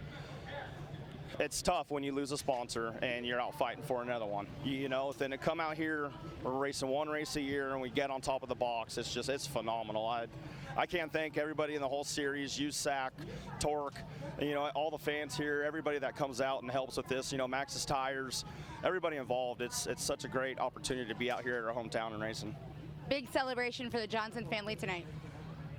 Yes, it was, Kate, and a big celebration for someone in our family as well. Rich Ewing, part of our TORC Series crew here, had a special moment recently. He and his wife, Nikki, have a new addition to their family, and oh, isn't that pretty? Look at the new baby Gavin, and the little sister there, Avery, has a little baby brother. So congratulations, Rich, on the new addition to the family. And of course, Rich is always a part of our family here at TORC, the Off-Road Championship, presented by Amsoil. Stick with us, a lot more racing still to come.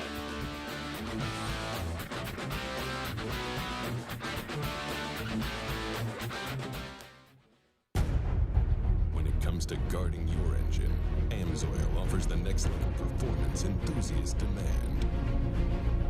Amsoil provides 75% more engine protection against horsepower loss and wear than required by a leading industry standard, extending the life of pistons and cams.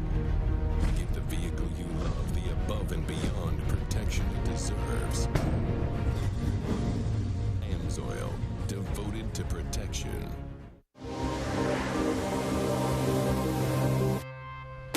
There's a lot of performance in these tires.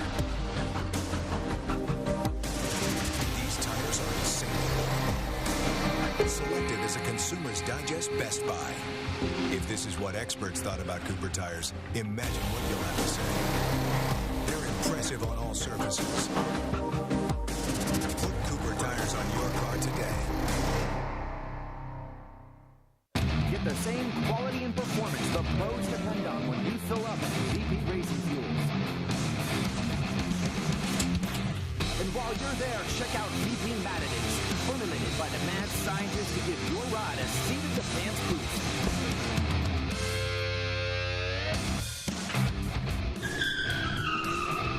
Visit VPRacingFuels.com for more information.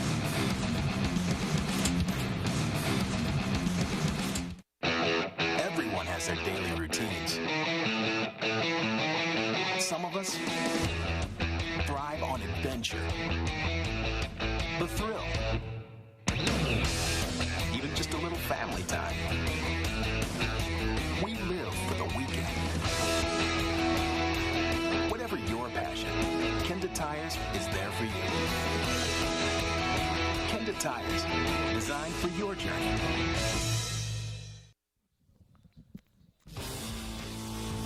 Slight breeze here in Charlotte. Temperatures cooled down, holding a lot of moisture in the track. They're doing track preparation. Shane Schaefer with Schaefer Tracks here. And of course, Jeff Northam is always doing a great job. And both these guys have really got this track dialed in tonight. I didn't see any holes, any ruts. The track, I think Mother Nature had a little part to do with that, Ricky. Yeah, we got a lot of clay here. They had to bring in some foreign stuff to build the jumps and stuff like that, but the weather played perfectly into our hands. It rained a little bit, got it packed, so I think we're going to see great racing. It keeps the trucks clean, good traction, but it's slicking down just enough to where it makes the guys look for a line. It's not just one way around the Charlotte Motor Speedway. You got to look for the cushion, and then once the cushion gets out so far, then you got to bring it back to the inside. So a lot of options here, even though it is a tight track. When they don't necessarily disc it, they just move the dirt back around again. When they do that, is it like when it started the night, or is it kind of broke in a little bit more? Well, you're going to see your fastest lap right at the beginning because they break it up and they knock down the it gets really polished. Yeah, the guys are really fast right now, and they can race pretty much everywhere. So we got the 2-point leaders starting in the back. We're going to see a lot of action in the first couple laps. So the people listening and watching on the web, we also have interviews. Whoa, Ari, what are you doing? He went around the outside of that thing, and thank goodness he didn't hit that tire. 2 Buffalo girls. Yeah, and remember, Jared Johnson's working on that truck, and he does not want to have to fix anything on the parade lap. But we are able to get some interviews for the web guys that we can't do for the TV show in between. And our guest during the halfway point, who did you get, Ricky? I'm sorry, you lost me. I got Keegan Kincaid. I put it on the tee for you. Yeah, you did, but I'm going to get lost. I was watching Ari run around there, thinking about what the Pro 2s are going to do different than Pro Lights. But during the halfway point, we're going to talk to Keegan Kincaid and see how his race is going, because he's still in the battle for the points and still can win this championship, even though CJ has been so dominant. Yeah, there is still a chance. 24-point advantage right now for CJ Greaves.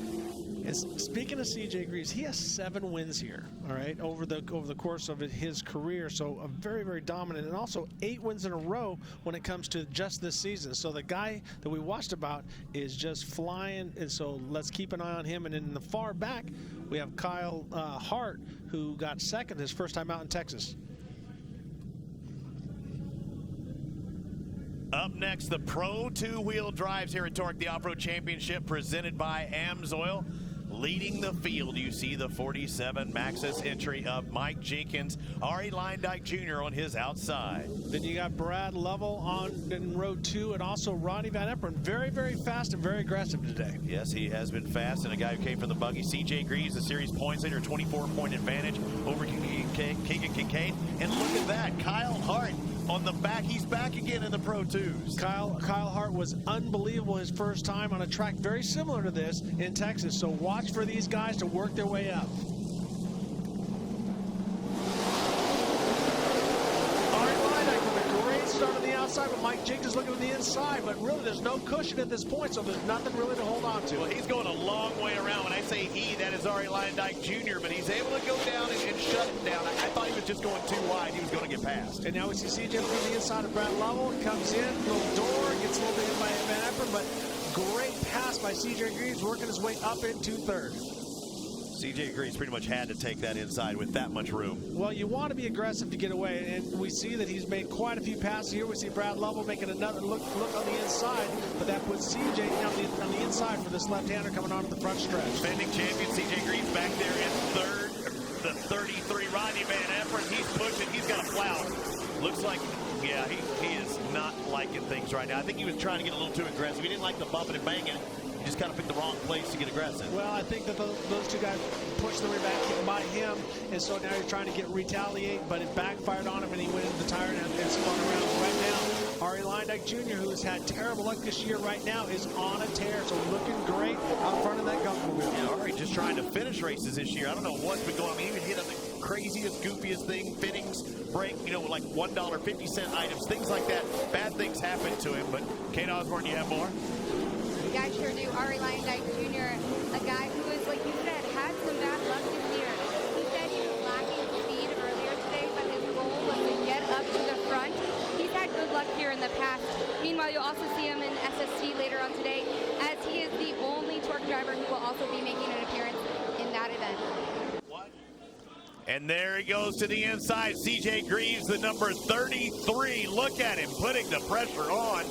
And Mike Jenkins back there in third. I saw him trying to get aggressive. He dropped back, but he didn't like third at all. But I love how patient CJ is being right now. He knows where Keegan is, and he's looking and being, once again, being redundant here, but being very patient. When you heard Johnny Greaves, his father, talk about it, we saw Mike Jenkins come in and take a big shot at it, and he missed it.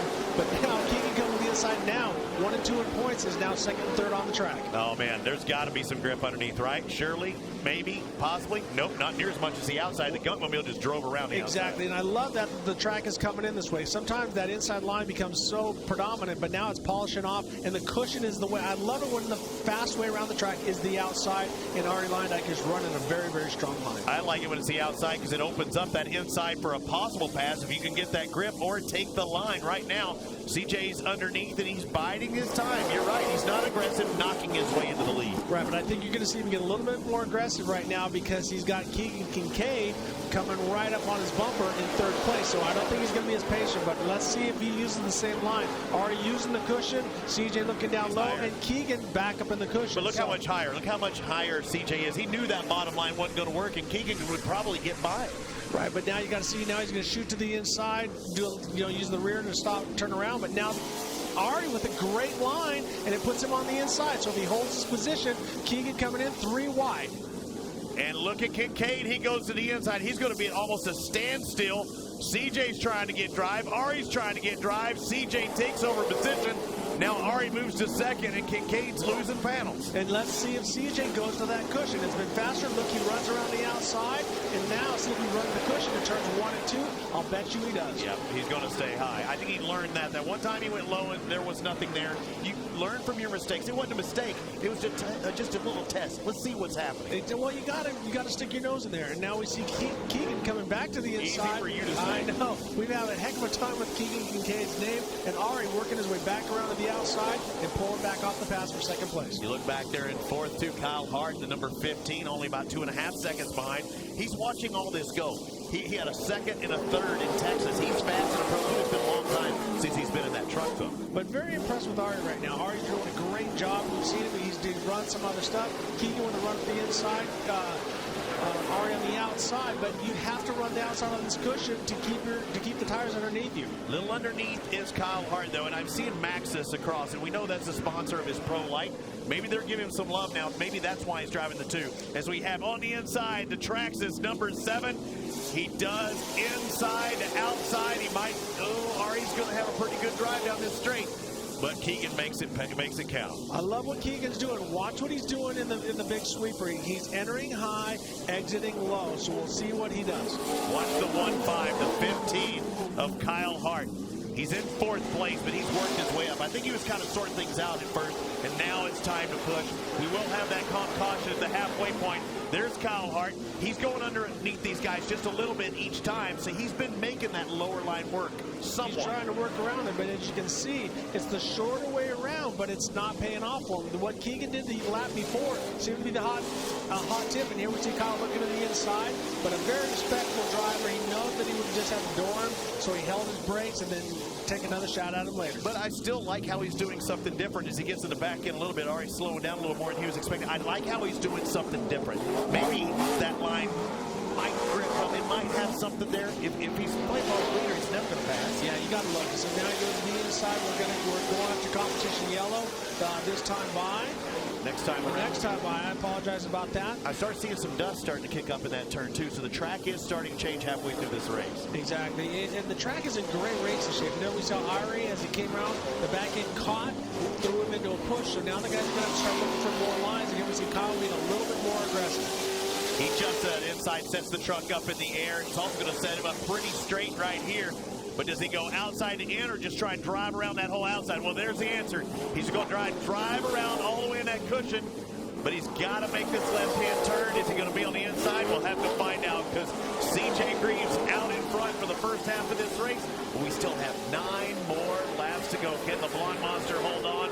He's been almost unstoppable here the past 6 or 7 events. And he's halfway in front of winning this race. Again, the Monster Energy number looks like Kate Osborne. Let me go down to you real quick. Well, I was talking to Keegan Kincaid earlier, and he said that he actually has a bit of a chip on his shoulders.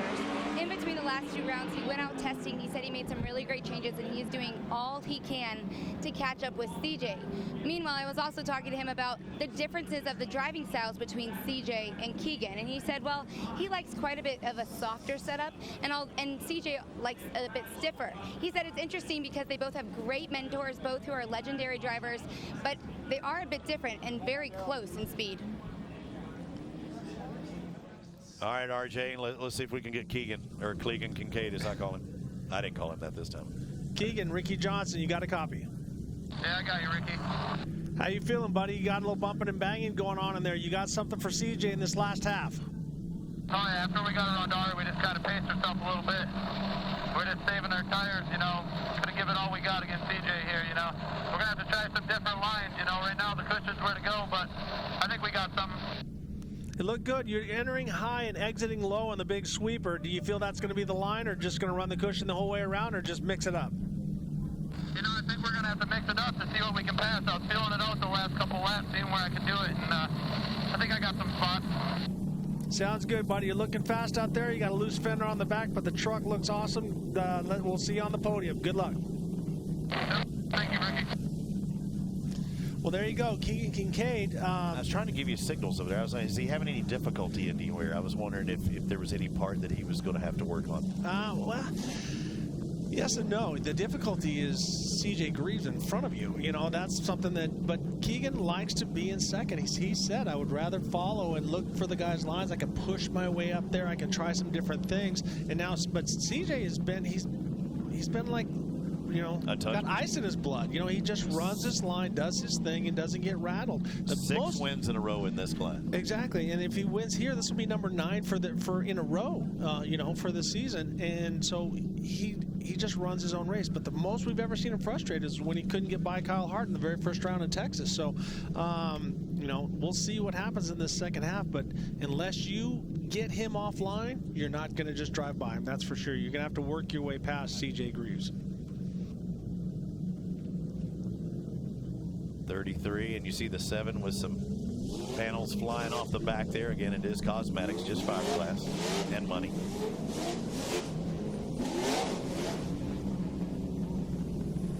Thanks, Kate, and you'll definitely be looking for Keegan Kincaid in second place, just behind the blonde Monster Energy truck, and it looks like rain is starting to fall in our picture, so that could change things up as well, Ricky Johnson. Completely change this track, because if a little now that it's slipped off, you see CJ with a great jump and Keegan right on his bumper. So if they're both run out to the cushion, Keegan just a little bit wider, but now looking to exit a little bit lower, and now he makes a move on the inside of CJ Greaves. And he sets up perfectly the Cooper tire entry on the inside, Max's tires on the out. Both of these guys, they don't bang into each other very often. Look at Kyle Hart. I say that. Here comes Kyle Hart, though.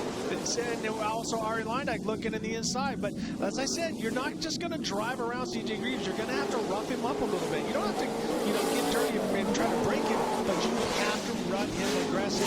And Keegan is very good at that. He's run a lot of other racing. He's done the SST races to where you learn how to be very lap of the race. The 33 back on lap 6 of 41.15.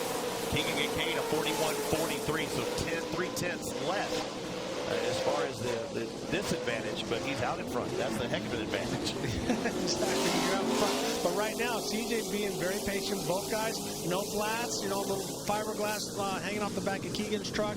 But CJ right now is pacing him up, looking inside, looking outside, and also let's not forget Kyle Hart. If these guys get into a race, Kyle is right there. Kyle is there whether they want him there or not. He's definitely coming. And remember, CJ Greaves has won 8 races in a row, combined Pro 2s and Pro 4s. He's been almost unstoppable in the Pro 2-wheel driving. Going underneath here, he has won 6 in a row in this class alone.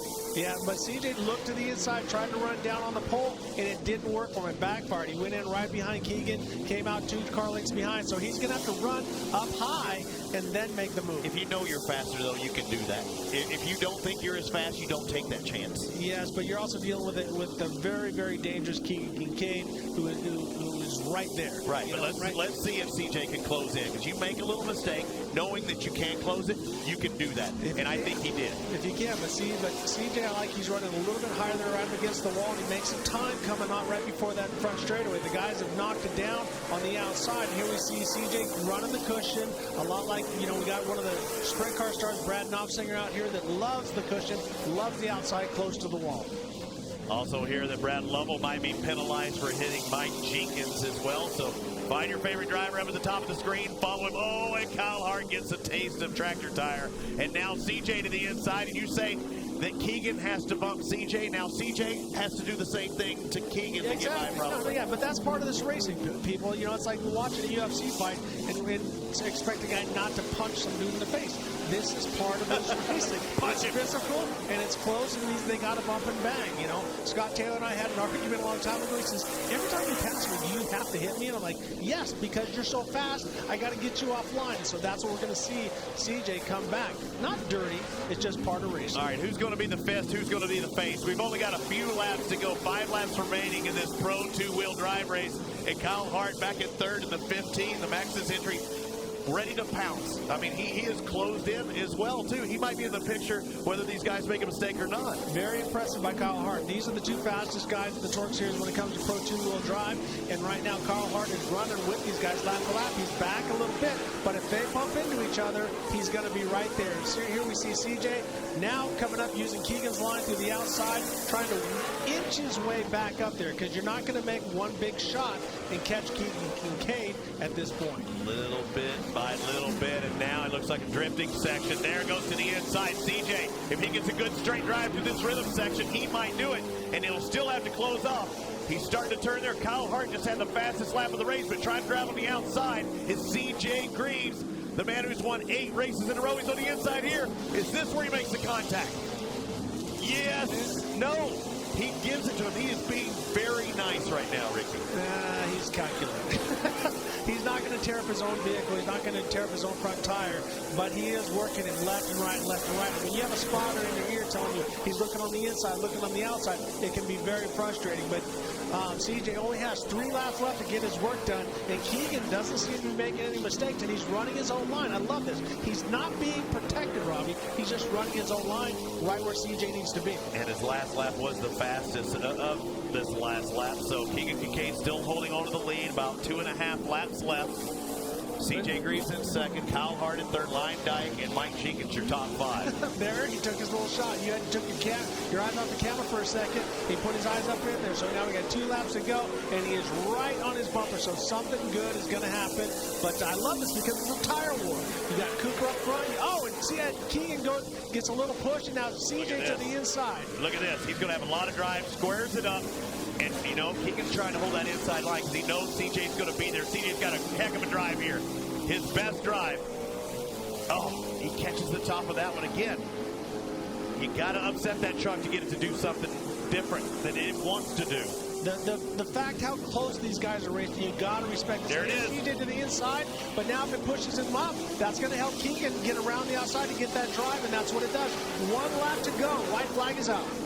Who wants it more? We knew there would be contact. We know there's going to be a battle between these two guys. They're so evenly matched, and so far getting the better end of it this year. 3 victories from Keegan Kincaid, 7 victories for CJ Greaves in the Pro 2 wheel drive. They've won all the races in Pro 2 this year, and I think the way it looks right now, he might be going number 4 for Keegan, but CJ still has a half a lap to make the pass. Right, we got a couple more turns, but Keegan very smart, very clean. Great line by Keegan Kincaid, and now he's got one more turn to go. So a sharp left-hand turn. It looks like the streak is over for CJ Greaves. Are we starting a new streak for Keegan Kincaid, taking the Pro 2 wheel drive victory? Second goes to CJ Greaves. And how about it for the Pro 2 rookie, Kyle Hart, number 15, that Amsoil Maxxis tire truck in third. Keegan Kincaid is your winner in Pro 2.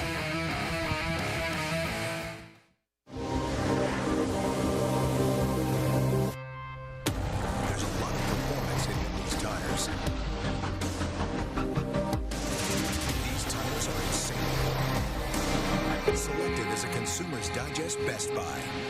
If this is what experts thought about Cooper tires, imagine what you'll have to say. They're impressive on all surfaces. Put Cooper tires on your car today. What would happen if the side-by-side had more power than it ever needed, a smoother ride than ever expected, and as much storage and customization as a pickup truck? Where would you take a side-by-side like that? Where would it take you? Step behind the wheel of the new Bad Boy Stampede 900 4x4 with 80 horsepower. See what would happen if you had more power than you knew what to do with it. Explore with it, take command with it, go camping in it, hunting in it, run your farm, your ranch, of any off-road trail. Because we didn't push every limit of engineering and design to see what a side-by-side was capable of. We did it to find out what you're capable of. This is the Stampede from Bad Boy. Get yours and find out what would happen. See it in action at badboystampede.com.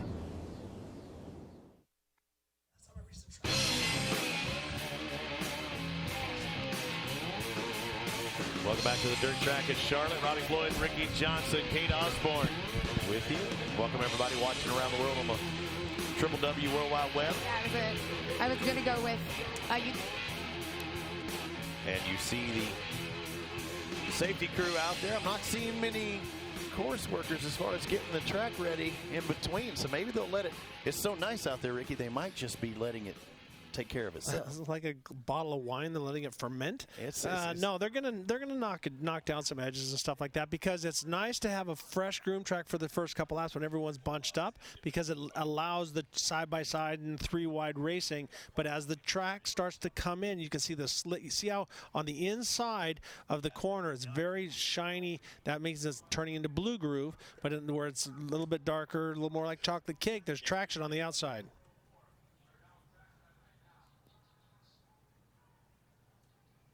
TORC, the Off-Road Championship, is brought to you by Cooper Tires. We make tires for people, not just cars. Bad Boy Off-Road and their all-new Stampede 900 4x4 side-by-side. And by Amsoil, devoted to protection. The streak for CJ Greaves had to end sometime, and there's the man to break it. The Traxxas number 7, Keegan Kincaid, your winner here in Charlotte. Kate Osborne's with him. Keegan, you told me earlier today that it was basically win or bust. You need those points for the championship. You also mentioned you think you found something between the last 2 events that had some speed for you. What was it? Oh, you know, CJ was just dominant, you know, the last couple rounds. I mean, we had something a little bit for him, but not where we wanted to be. So we put our heads down, went and did some testing, and it paid off. This thing ran awesome. You know, I think we found something good. You know, the Cooper tires hooked up great, and I can't thank them enough. Traxxas, Cooper Tire, Amsoil, Impact, Suits, everybody, the Lord for keeping me safe. My family at home, they're not able to be here, but this one's for them, so. Woo. Keegan Kincaid backed up on the box in Pro 2. And he has reason to smile as well, Ricky. I mean, he had a strong race. He had to work his way. He earned that one. And you expected it. You expected a little bump. He did it. knocked CJ off the podium, but CJ still was a very strong points. Yeah, very strong. But CJ, nothing to be ashamed of. He drove a great race. Keegan roughed him up a little bit, got by. CJ was looking inside, looking outside. It was definitely close enough to take him out, but just drove a great race, and I hope he's proud of his second. I doubt it. Yeah, we'll find out. CJ Greaves finishes second, and Kate's caught up with him. Yeah, CJ Greaves, you just ran a really clean race with Keegan, and you guys battled it out, and he just had something a little more than you. What did he have on you today? He got us right after the restart, but we definitely had a fast truck. I mean, we were trying the top, we were trying the bottom, and we could lose a little time and figure out how to get it back, but he ran an awesome race. I know from here on out it's a points game. With 2 races left, we got an all right points lead, and that's how we need to keep it. So no big mistakes, and that's what we were out here to do, is just keep him honest and give him everything we had. And he came out on top today, but we'll restack, re-rack, do it again tomorrow. But I couldn't do it without all my sponsors: Monster Energy, Toyota, Maxxis Tires, Forest County Potawatomi, Method Race Wheels, Fox Shocks, AMSOIL, Impact, Mastercraft Safety, Don and Ernie. They come out here to build our engines. Hats off to them guys. They put a killer engine in this thing and all of our trucks. So it's definitely going to be a good time, and we're going to do it again tomorrow. All right, CJ Greaves, second place here in Pro 2. Second place in 2, but he's leading in points. Still a 22-point advantage, CJ Greaves over Keegan Kincaid. The 44 of Brad Lovell still in third, 52 points behind, and Rodney Van Epperen in fourth. And Ari up there as well. But, I mean, this is the CJ Greaves championship to win in Pro 2, the defending champ. Well, but it's about winning races. And I've always said, to different guys that you never know who's watching. You got to be fast every time they're out there on the track. And the guy who was very, very fast out there on the track and very impressive was Kyle Hart. So, Kate, you got Kyle down there. Kyle Hart is extremely tired as he climbed out of that truck. You were just telling me you couldn't actually hear. You can't hear right now. There was something happening with your earbuds. How much of that impacted the race? It's always something that you're battling with in my helmet. It's racing 2 trucks. It's a whole different ball game. I have 2 sets of helmets for different tear-offs and everything, and I don't know what happened, but it doesn't fit quite as tight, so I guess it let my earbud come out, and I was fighting my helmet and everything, but that doesn't matter. I mean, to come back from a pro light race as bad as what we had, and to run up here with these guys is great. I couldn't be here without all the help from all my family, my mom and dad. No way I'd be here without them, and Maxxis Tires, AMSOIL, Fiberworks, Fox, and everyone else behind me. Thank you. Another podium finish for Kyle Hart as he makes his way here in Pro 2. Well, Robbie, I've had that situation, exactly what he says. I had an earbud fall out, and these things are revving so high, they're up to about 9,000 RPM, depending on the vehicle where you have the rev chip. Some 86, some a little higher, some a little lower. But that harmonics is so loud that I was deaf for 2 weeks, completely couldn't hear anything out of my left ear. What are you saying? So, what? Huh? I don't hear you. I don't hear you. Shouldn't. But, yeah, so Kyle ran a great race.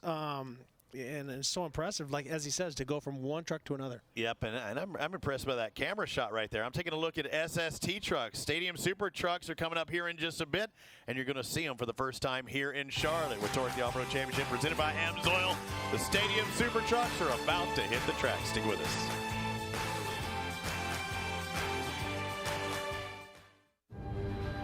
When it comes to protecting your engine, AMSOIL offers the next level performance truck owners demand. AMSOIL provides 75% more engine protection against horsepower loss and wear than required by a leading industry standard, extending the life of pistons and cams. Give the vehicle you love the above and beyond fortification it deserves. AMSOIL, devoted to protection. Everyone has their daily routines. Some of us thrive on adventure, the thrill, even just a little family time. We live for the weekend. Whatever your passion, Kenda Tires is there for you. Kenda Tires, designed for your journey.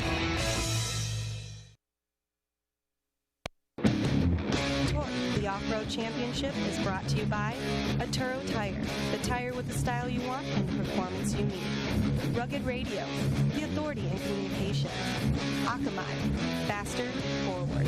And by Vision Wheel, from high-speed desert racing in Baja to short course carnage, Vision has arrived.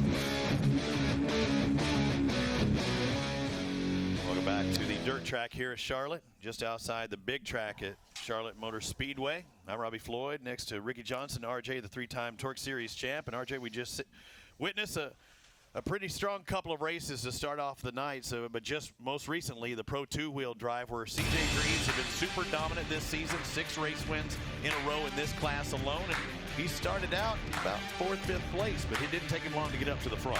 But we got to give it to Ari Lindijk. You know, he's had bad luck all year long, but then was running very, very strong. Here we see Ronnie Van Eperen got into another driver, ended up getting stuck in front of a tire, working his way back. But then it was this guy, Ari Lindijk, running high, running low, but then the track starts to slick off, and now we see CJ Greaves start to make his way to the front. He held him off for quite a while, though. He was running that outside cushion, holding him off, holding him off, holding him off, but I think that let Keegan really close in, and Keegan almost made 2 passes in one. Right, here we see Keegan going to the inside. They're both being very patient, but Ari running a great race up front, and here we see CJ getting around. Now he's got the position on the inside. Now Keegan makes the same move just 2 turns later. See Kyle Hart starting to work into the picture, a guy who we haven't seen due to funding, haven't seen since the Texas round where he finished 2nd and 3rd. But Keegan Kincaid goes to the inside, a little bumping on CJ Greaves. You said it would take contact, and there was some. Yeah, and that was right after the competition yellow. So Keegan made his move, got him to the front, and then I love it because CJ tried inside, tried outside, but could not make it happen. But Keegan Kincaid comes out on top. Very, very well-deserved win. Yeah, an awesome run by him and another victory for him, and that's it. But we will see CJ Greaves in the Pro 4-wheel drives coming up in just a bit. A lot more racing here at Charlotte and TORC. The Off-Road Championship presented by AMSOIL. The showdown in Charlotte is a good one.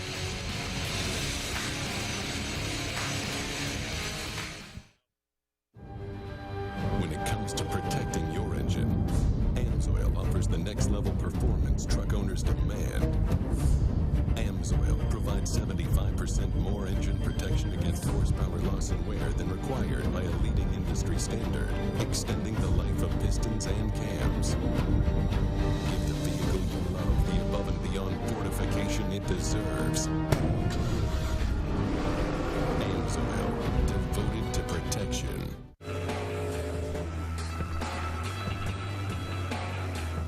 Let's bring the truck in. We'll swap those tires out so we can get you going down the road.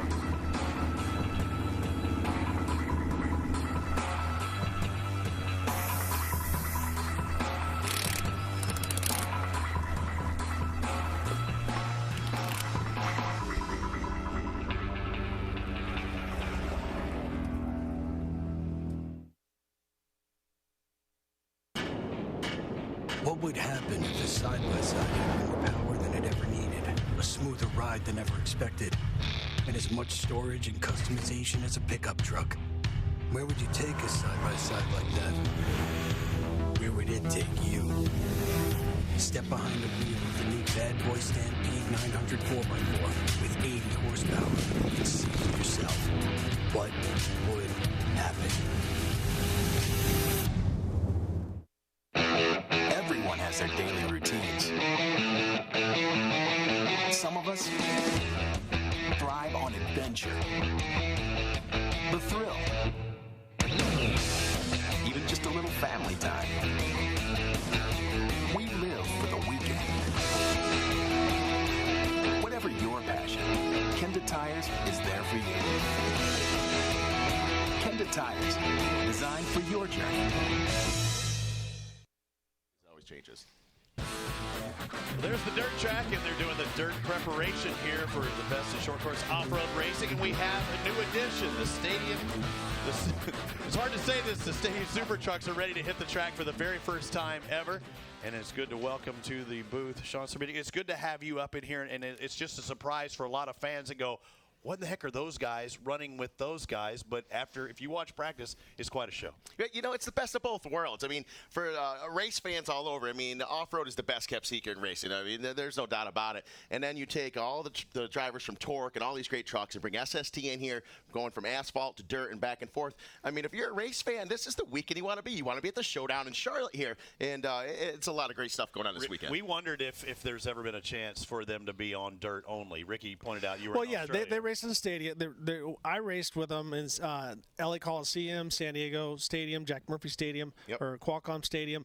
But then everywhere else, they've sort of transformed themselves into this asphalt hybrid crazy jump. I mean, they're going over 100 miles an hour and launching 100 some feet down the straightaways. You know, we were doing the stages of things and it was going well, and then we had an opportunity to go out to the Long Beach Grand Prix for the first time. And Robbie Gordon, you know, he's got just crazy ideas. You know, when it comes to building the trucks and everything, and he says, "Hey, we're going to go do this." And even myself, I'm like, "Oh man, I don't know if that's going to work." And I've never been so wrong in my life, Robbie. And it's just absolutely worked out, and it's just exploded. You know, into this whole little animal of itself. I got to see them in Barbados at the Race of Champions. They were part of that. I actually drove in there, I guess, to ride with David Coulthard in a Stadium Super Truck, and he wound up winning the Race of Champions. But it is a whole different animal for guys that have never driven off-road stuff. I mean, the suspension, the body lean, it is just totally out of a lot of auto sport drivers' worlds. Yeah, you know, they're definitely a beast of their own. And, you know, they're not a Pro 4, Pro 2, or Pro Light. You know, they're you know, like not Ricky, a trophy truck. It's not a trophy truck. Right. It's something that's you know, it's a whole new thing. And we have a lot of drivers. You know, like we have our Sheldon Creeds and our Robbie Gordons. They're guys that have been with us from basically the beginning. And you know, their speed show. We have a lot of really talented guys. Paul EJ Viso was fast, and I mean, there's an IndyCar guy right out of the bat. And his EJ's big thing is a lot of the tracks that we were racing, he had spent so much time on an IndyCar, so he kind of had his lines already. So he got in the truck and just took off right away and really adapted to it quickly. But you know, it's a beast of its own. And a lot of these guys, the more time they spend in the truck, just like anything, you get that seat time, you get a little bit faster and faster. Exactly. But this is Robbie Gordon. I mean, he's not an IndyCar racer. He's not a desert. I mean, he is an IndyCar racer. He is a desert racer. He is a NASCAR racer. He is all of these things. Yeah. So this is really what Robbie Gordon's all about, and that's why he loves it. And what I love about Robbie, I sometimes hate it when I have to race with him, but he I've never heard anybody say they love racing with Robbie. I love racing with him, but when you're working with him as an organizer, you watch him. He's out there every second. He's a micromanager. He's out there setting up the track. He's up there setting up his T-shirt stand. You know, no matter what there is going on, Robbie's got his hand in it, so it's perfect for his ADD mind and all this stuff going on. But when it comes to the racing, there's nothing that you drive harder than an SST truck. I mean, the Pro 2s and Pro 4s, you drive hard, but they're bigger and they're heavier. These things, you try to kill them every turn, and they seem to stay underneath you. It blew my mind when I raced them. And that's what you have to drive. If you don't run them hard, it's going to run you. Yeah, you absolutely. Yeah, you gotta literally, and you gotta keep the throttle down to turn these things. All right, let's find out what some thoughts are. Kate Osborne, Taylor Snyder, where are you at? We are down trackside, where I think we both belong here tonight. So SST is joining us here with TORC. Taylor is the reporter for that series. Let's first start with TORC. What are your thoughts so far on the day? Well, TORC's been awesome. You know, we have a couple athletes out here that have raced Stadium Super Trucks. Of course, Keegan Kincaid has been a huge competitor in the Stadium Super Truck Series, but he calls dirt the home. So it's awesome that he got the win right now in Pro 2, and he can't wait. He's going to stay down here and watch these trucks actually run. Right now. And Ari Leindeck Jr. is another guy who's hopping in a truck here today. Talk about the backstory with that one. That's right, Ari, you know, he's run a couple times in Stadium Super Trucks. He absolutely loves it. But of course, he's got that commitment to his GUC program. He owns that Pro 2, but he loves these Stadium Super Trucks. So he's actually going to be doing a little bit of back-to-back. So I'm excited to see with this heat how he can hold up and really just have some stamina to get through both races. Absolutely. And another thing is these races, they're both with trucks. They both look awesome. You know, TORC's been really great with the 900 horsepower with Pro 2 and Pro 4. What are some of the things that you really seem to like about SST? Well, the best part I think about SST is that all of these trucks are spec. So of course the race teams coming in for TORC, they're able to tune their engines, work on those tires, get the specifications that they want for their race cars. But SST, the mechanics do all the work. So these drivers get to show up and just show off their driving talent. They don't really have a choice of which motor they want. They get to come here and pick their driving strategy, which is really unique in off-road racing.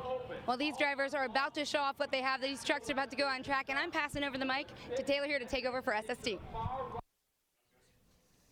All right, so 10 talented drivers ready to hit the track here in just a bit. A little different than we've seen in practice. They've also changed the track, a different looking format than you saw in the Pro Lights is Pro 2s as well, as we're getting ready for the Stadium Super Trucks here in just a bit at TORC, the Off-Road Championship presented by AMSOIL.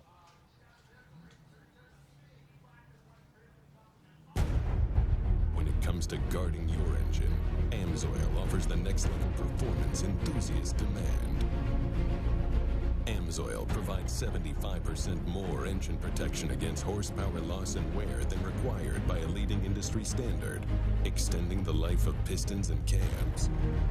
Give the vehicle you love the above and beyond protection it deserves. AMSOIL, devoted to protection. Brakes on the left and the right. You got this? Got your brake levers ready? Okay. Go ahead, guys.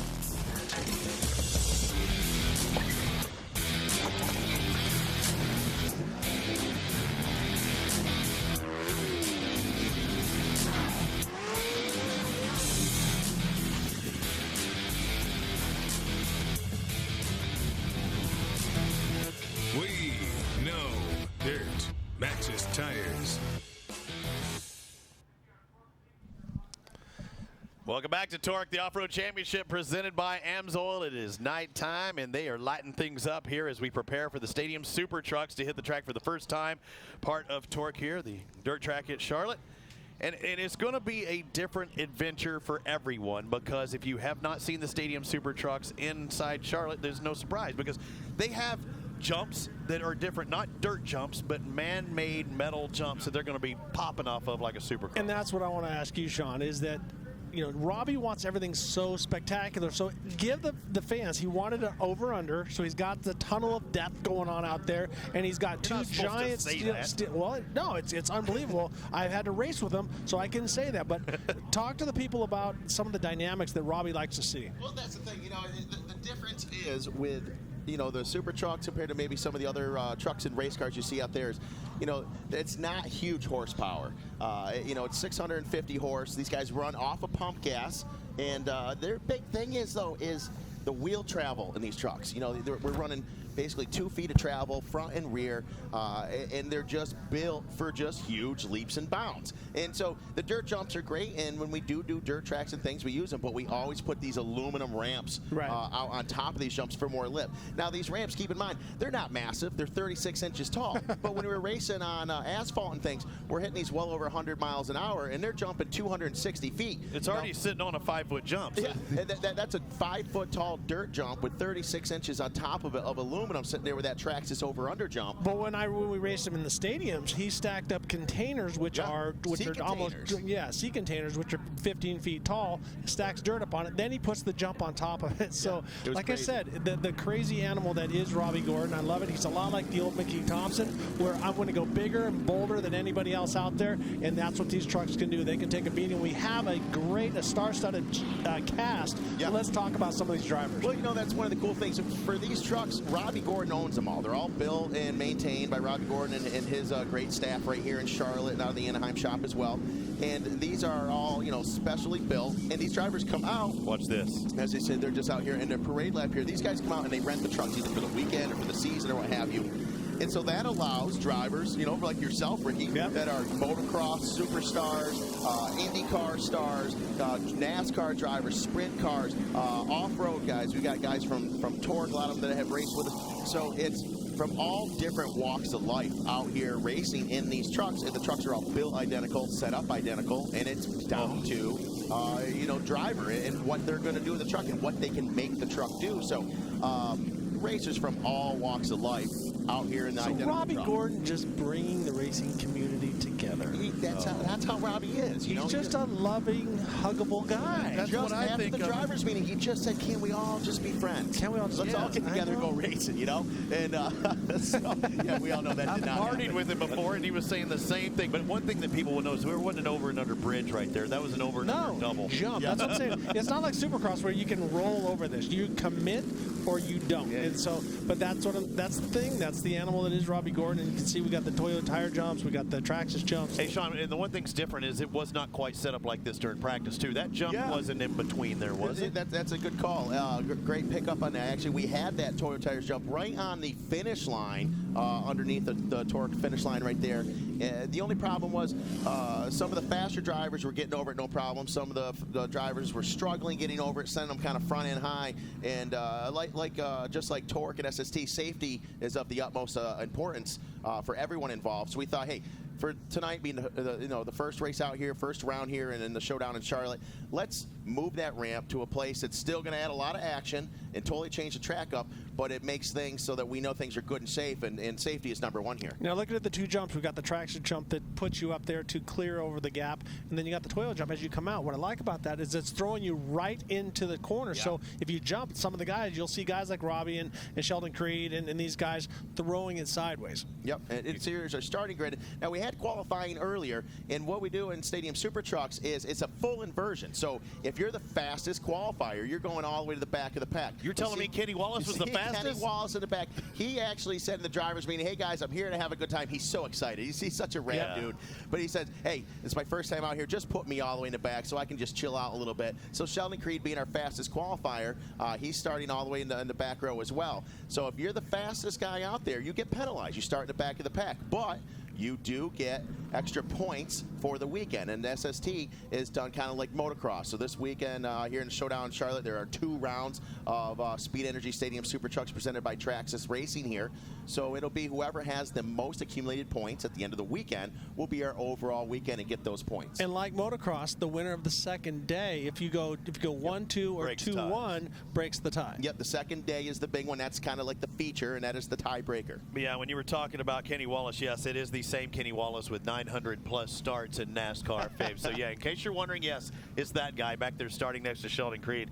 And I noticed Sheldon in practice, he tried timing that double, like finally, trying to land on the downside. He did kick up a little short on that for the number 1 truck. A little bit, And he's going to go out there in any vehicle you see Sheldon. He's doing all kinds of racing things. He's going to test. He's going to push the limits, and he'll do that in practice and in qualifying to see, what can I get away with. If I screw up coming into this turn, can I still make it at this speed? Exactly. Honestly. Exactly. So a great lineup of drivers here. Starting up in the front row, we got the number 57, the United Fiber and Data truck. That is Bill Hines. Bill Hines has been with us for a couple years now and a team owner of 3 trucks out there.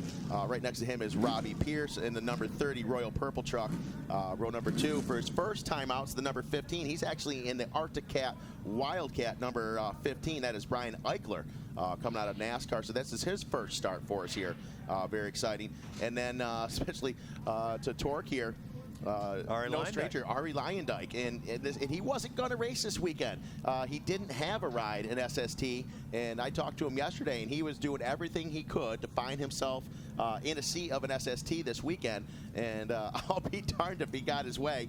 And there he is out there in the Speed Energy Cobra. He should have the advantage. Services. He's got this dirt down. He just come off the track. He finished 4th. Right? Absolutely. And keep in mind, Ari's out there actually doing a favor for one of our very talented drivers, Dustin Scott.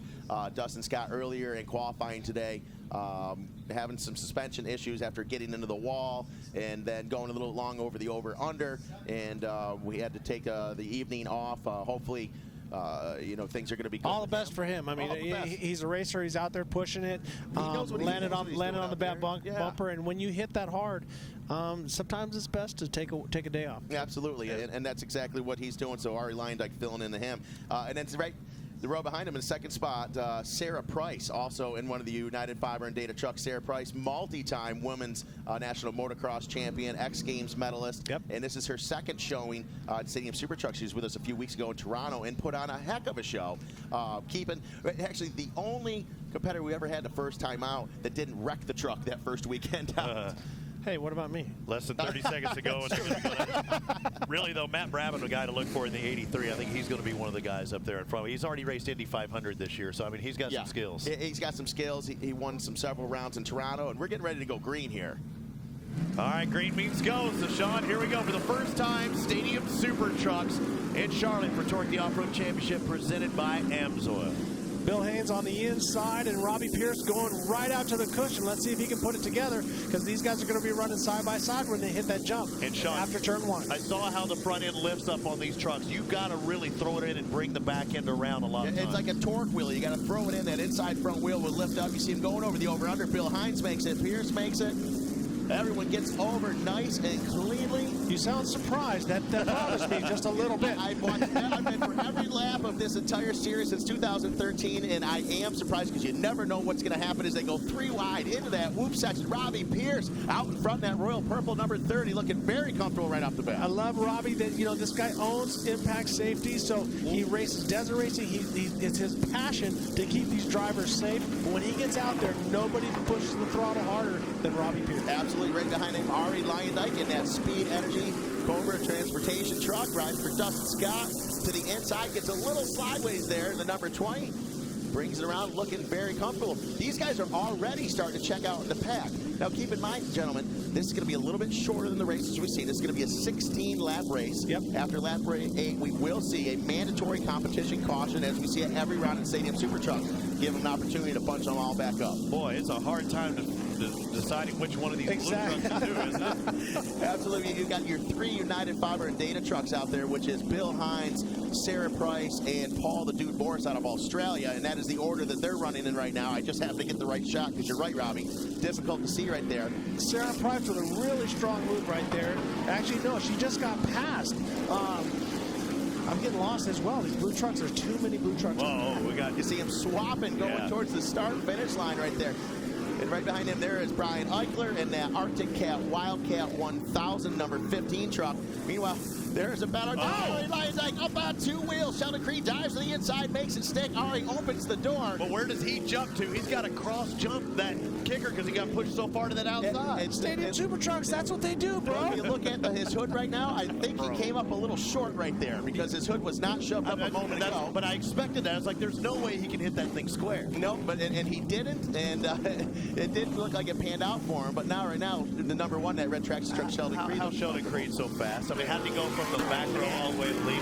And he's done it pretty much throughout the year. He sits second as far as the national point standings, but in the intergalactic standings, he's in first. But right now, actually, here in the States, he is just 7 points behind Matthew Brabham after Toronto. So this is a big points battle right here between Matty Brabham and Sheldon Creed, both tracks as teammates. Matty Brabham has gotten super fast in these trucks. He's gotten more seat time. He's got Sheldon Creed speed.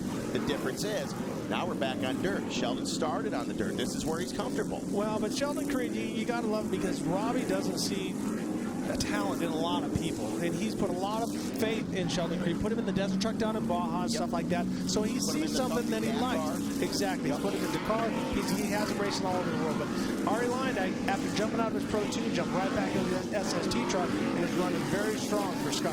And the question is, will we have a competition caution like we saw in the other trucks? And the answer is yes. Yes, we certainly will. That's going to be right after lap 8, and this is going to be a 16-lap race. That caution lap will not count out of these 16 laps. So yes, just 2 laps shorter than what we saw earlier, and we'll be going into that right after lap 8 for that mandatory competition caution. Scott, Brabham, Pierce, Price, the top 5. Lyondike unofficially showing back behind there. Here's 6th, 7th, 8th, it looks like.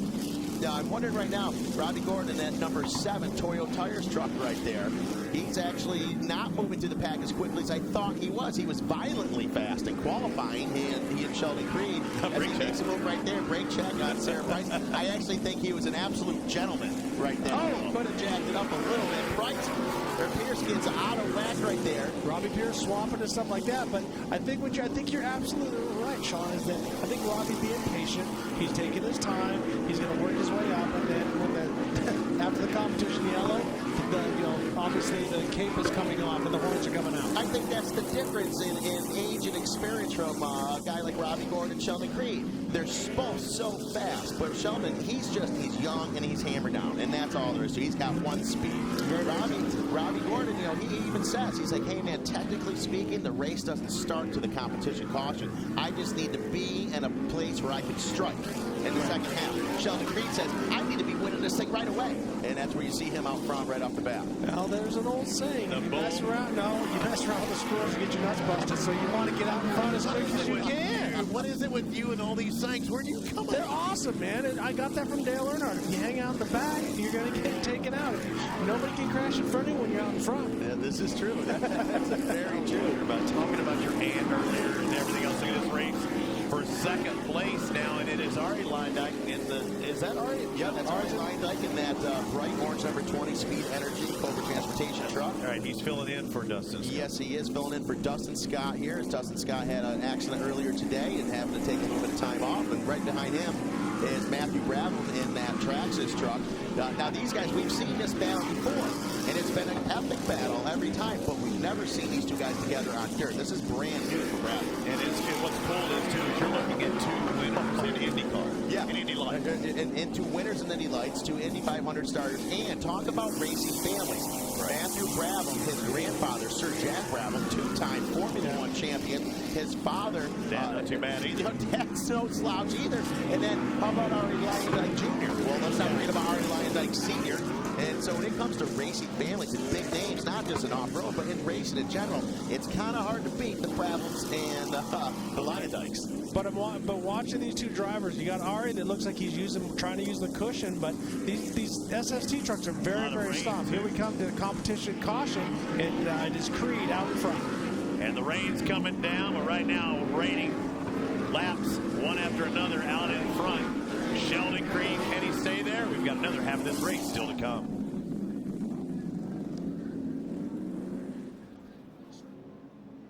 Brakes on the left and the right. You got this? Got your brake levers ready? Okay. Go ahead, Cass.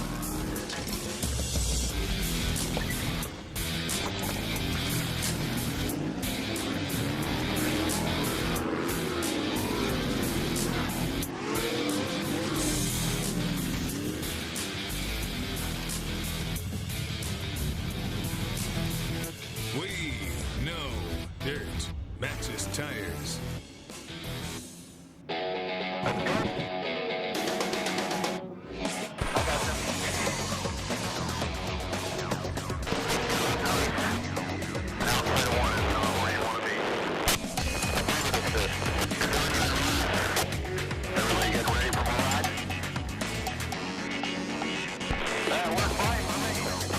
Hey, can I trade you sunglasses? Yeah, sure.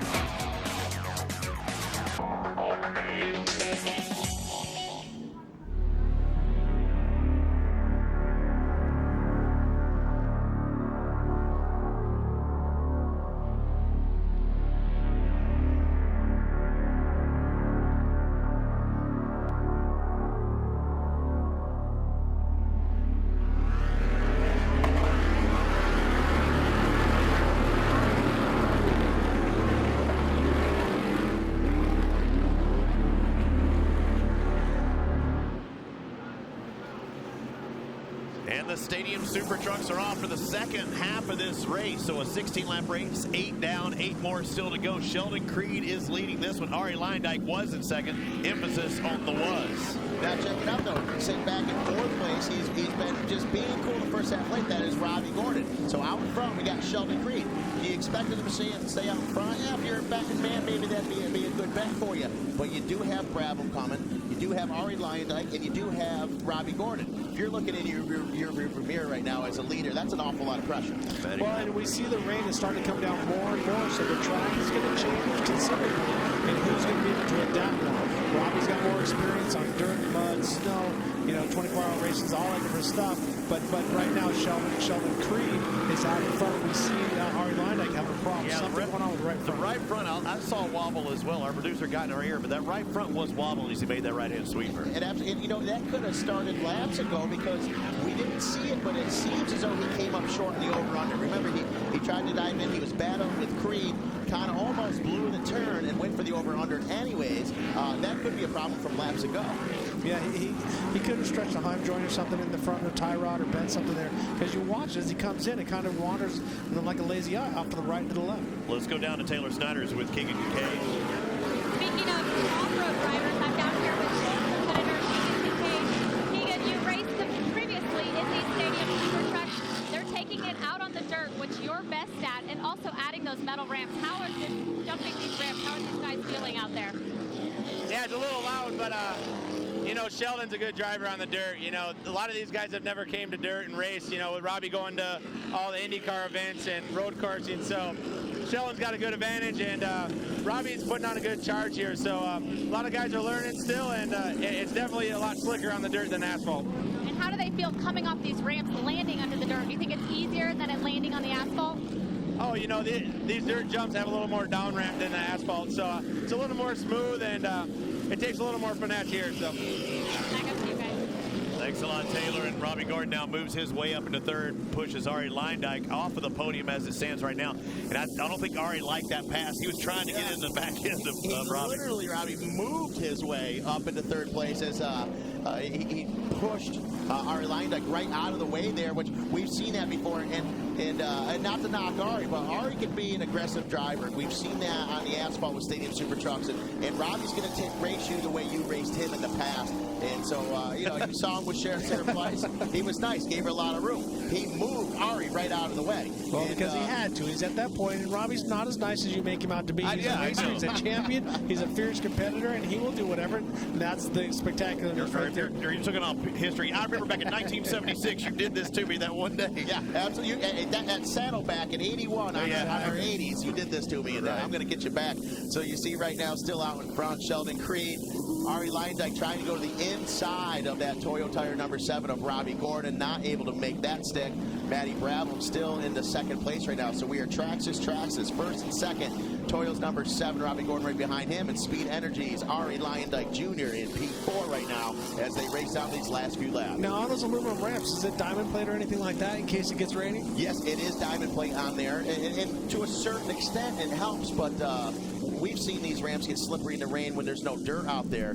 Maybe, Ricky, you could probably say a little bit more what would happen. You've raced the stadiums with dirt on these. Now that we've got wet clay on them, I can't imagine that's going to help anything at all. Hey, Kenny Wallace has to be having the time of his life. Oh. I mean, when do you get to jump a vehicle if you're Kenny Wallace? When he was getting strapped in, everyone was kind enough, everyone here at MSI and TORC was kind enough to have a separate practice for Kenny so he could get here. He got out of his car, ran over, got in the truck, getting him strapped in, and I wish I could tell you verbatim exactly what he said when he got in, but he was really excited. Well, the right front was causing problems, so I'm thinking the left rear had issues as well. Yeah, I think if you look at that left rear where I don't even know where it's at. Yeah. It's gone. But, And you still see the studs there, too. He didn't twist off the whole hub. Yeah, something happened there. Something broke off. Could have broke the wheel, but it's these Sheldon Creed, and now we see it starting to rain harder and harder. And I've watched him and Robbie both use the jump to turn and get ready for the next thing. That's what's great about these SST trucks and also off-road trucks that you don't get to do in asphalt racing, regular asphalt racing, that is that jumping sideways in a vehicle. The dynamic it's kind of mind-blowing at first, and to see guys like Brabham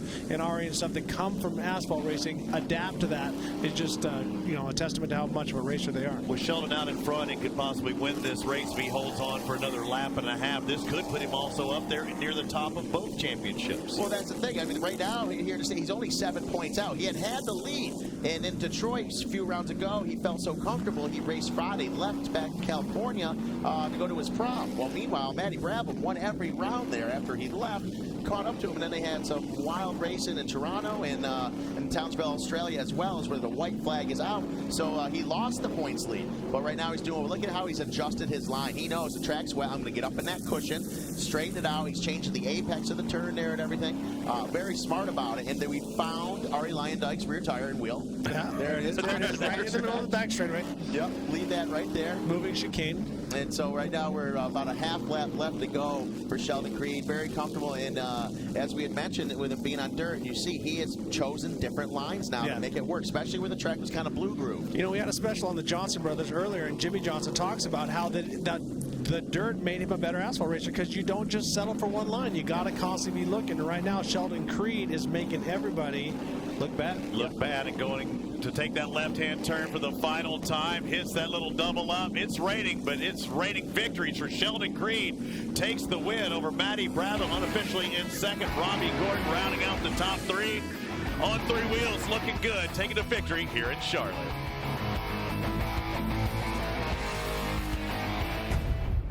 When it comes to guarding your engine, AMSOIL offers the next level performance enthusiasts demand. AMSOIL provides 75% more engine protection against horsepower loss and wear than required by a leading industry standard, extending the life of pistons and cams. Give the vehicle you love the above and beyond protection it deserves. AMSOIL, devoted to protection.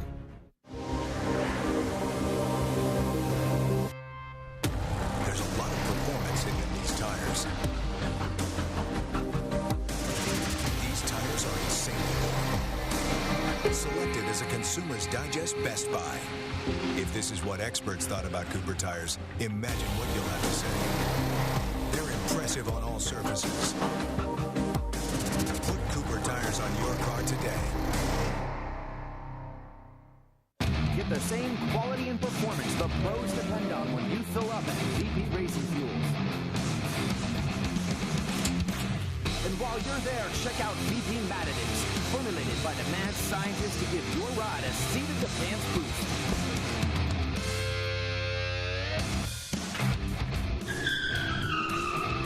Visit VPRacingFuels.com for more information.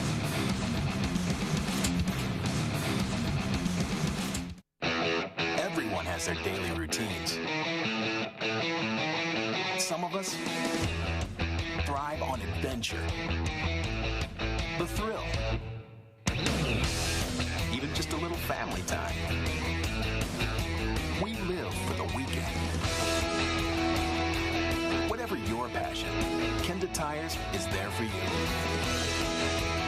Kenda Tires, designed for your journey. Well, the rain's coming down. It's nighttime here in Charlotte, just outside the big track at Charlotte Motor Speedway. We're at the dirt track oval, nice little horseshoe course for the TORC Series trucks. It's a totally different track for the Stadium Super Trucks. As the rain coming down harder and harder as they pull up there. Matty Brabham's going to finish second, about 3.5 seconds behind Sheldon Creed. A dominant race by Sheldon Creed. Went from all the way in the back row to take the victory in convincing fashion, Sean. Yeah, absolutely. And, you know, we've seen it many times again. And what I got to say is, you know, on the asphalt, I think he has more competition, you know, with Brabham and Morris and a lot of these guys. But out here, the first time, we raced one time last year, the all dirt track at Sydney Speedway as well, and now we're back here again. And he just takes the dirt so well. And then what certainly, he's already in the lead, but certainly helped him. The rain helped him. Everyone else struggled. Like, what am I going to do? Where's the line? Now I'm sliding all over. And Sheldon says, "Oh, I'll just move up top. I'll move down right here." And I'm just like Ricky said earlier, he's going to adjust lap after lap, turn after turn, and you know, not knock the other guys. But that's how a real racer is on the dirt. Where does he go from here? I don't think anybody questions how talented he is. Kind of reminds me of Kyle Busch. Where does he go from here? You know, if you asked him a year ago, he said, "I don't know. I just want to race off-road." Right now, he is distinctly planned. He wants to go to NASCAR, and that's his plan. And he's been racing a lot of different things, working towards that. He and his grandfather, Maurice, just a wonderful man. They've been working on that stuff together. Well, there he is. Sheldon Creed takes the victory, and he has NASCAR hopes to be driving right next door, but he's kicking tail here in the short track. It's Stadium Super Trucks taking a victory here in Charlotte. Let's go down to Taylor. Sheldon Creed, you're our reigning points champion, but of course, this is your home. You live on dirt, you know how to race on dirt, so how was that race out there for you today? Yeah, man, I love the short course off-road stuff, and man, this is where I came from, so when Robbie told us we were racing here, I was like, man, can't get any better than that, and man, I had so much fun right there. Started in the back and you know, made ground quick and got to the lead, and yeah, just tried to put together laps, smooth laps, and man, I got slippery there. It started to sprinkle a little bit. I wasn't sure, and then I could see it on my tear-offs, and there's some slick spots up in 1 and 2, and that made it kind of difficult, but man, my tracks racing was on fire tonight and ready for tomorrow. Sheldon Creed taking the win here in Charlotte. Thanks, Taylor. As we look at the official results, Creed, again, works from last to first. Matt Brabham, he did pretty darn good well in those himself. Our Light Jr. had a pretty good race going for most of this race. Yeah. Unfortunately, lost a wheel. You can't race like that. Well, you know, kind of worked out the way I expected. You see Creed, Brabham, Morris, and Ari was up there. Those are all the guys that started near the back, and now they're near the front. That's kind of the way I thought it would go. That's why they're the fastest drivers out there. Matty Brabham finishes second. I thought he had a chance, but just couldn't quite match the speed of Sheldon Creed. Taylor's caught up with it.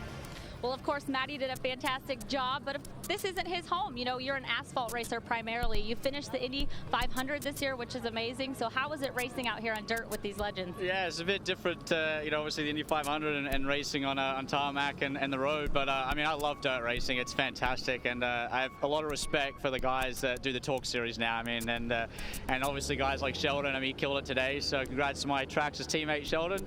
Did an excellent job. And, man, I'm just having fun. I mean, I love it out here. And I I wish I could get in and do some more races on the dirt, but no, it's just wonderful. I mean, thanks to Traxxas for having me on board, and thanks to all the fans for sticking around, and despite it raining just there at the end. So cheers, thanks everyone. Maddie Brabham finishing second. I like the variety with his skill set as well. I mean, an on-road racer in the purest sense, and he's having fun off-road. Absolutely, and you know what's so cool about it? It's his whole family. His dad, everything is so behind this. And at first I thought, well, maybe we'll see Maddie Brabham in a race or two. He'll try it out and have some fun. But they're here to stay, and he supports what's happening. He supports jumping.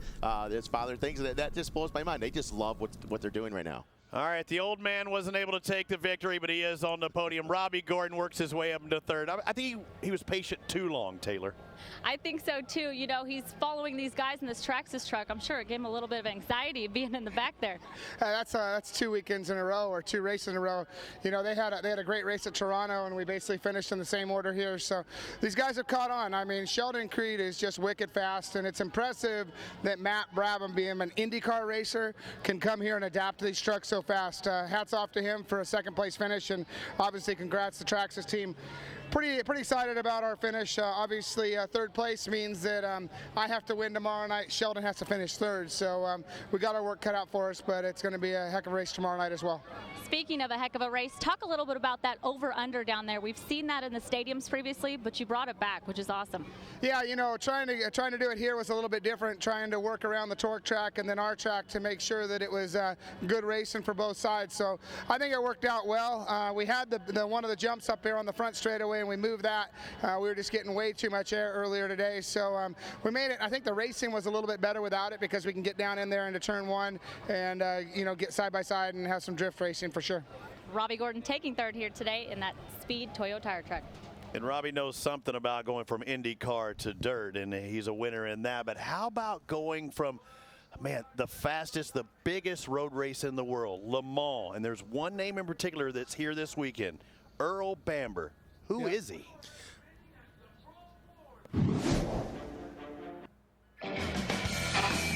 Well, a new face and accent around the pits here at TORC. Earl Bamber is making his debut this weekend here in Charlotte. I say a new accent because you're from New Zealand, you're Kiwi, and this truck stuff is way different than anything that you've been involved in, primarily recently being a factory driver for Porsche. I mean, this is completely different, and I have to say a huge thank you to Mark, you know, for giving up his truck tonight for me to have a go. It's so incredible to drive one of these trucks. You know, it's a completely new experience for me and something that I've never ever done. So, you know, I'm loving learning something completely new. You know, running in the dirt, having dirt spray up in your face and everything like this. You know, normally I've got a windscreen and we come out perfectly clean, and you know, here it's pretty awesome. So I'm loving it. Your first impression was that it was insane. What were your expectations, literally, as you're suiting up, putting your helmet on, getting in the truck? I mean, I didn't really have any expectations. I just thought, okay, I'd just try and drive and not roll over or something crazy like that. And, you know, the biggest thing for me is the jumps, you know, because normally we don't have jumps in what we do. I mean, we just try to stay nice and smooth. But here, you know, you have to be pretty aggressive. You have to jump. And one tricky thing in the truck is, you know, you've got this, you know, all four-wheel brake and then just two-wheel brake. So that was also something quite different. I used too much rear in the beginning and not enough of all four. So hopefully tonight I'll have the hang of it. But the first thing they told me is if in doubt, just stay flat out. There you have it, the newest driver in TORC. His name is Earl, and you will see him in Mark Palmy's Pro 4 this weekend. I can tell you right now, I can't wait to see the Popcorn Sutton original batch number 5 hit the track for the first time. Earl Bamber in the Pro 4-wheel drive. But you know what? We've got that blonde-headed kid, the series points leader, the defending champion that wants another victory, and he's upset about that second place. CJ Greaves, Johnny Greaves, Mike Jenkins, Chad Horde, Scott Douglas, you name them, they're here. White Lightning, Brasso, Bamber, and Larry Pegram. You're going to see them when we return to TORC, the Off-Road Championship, presented by Amsoil.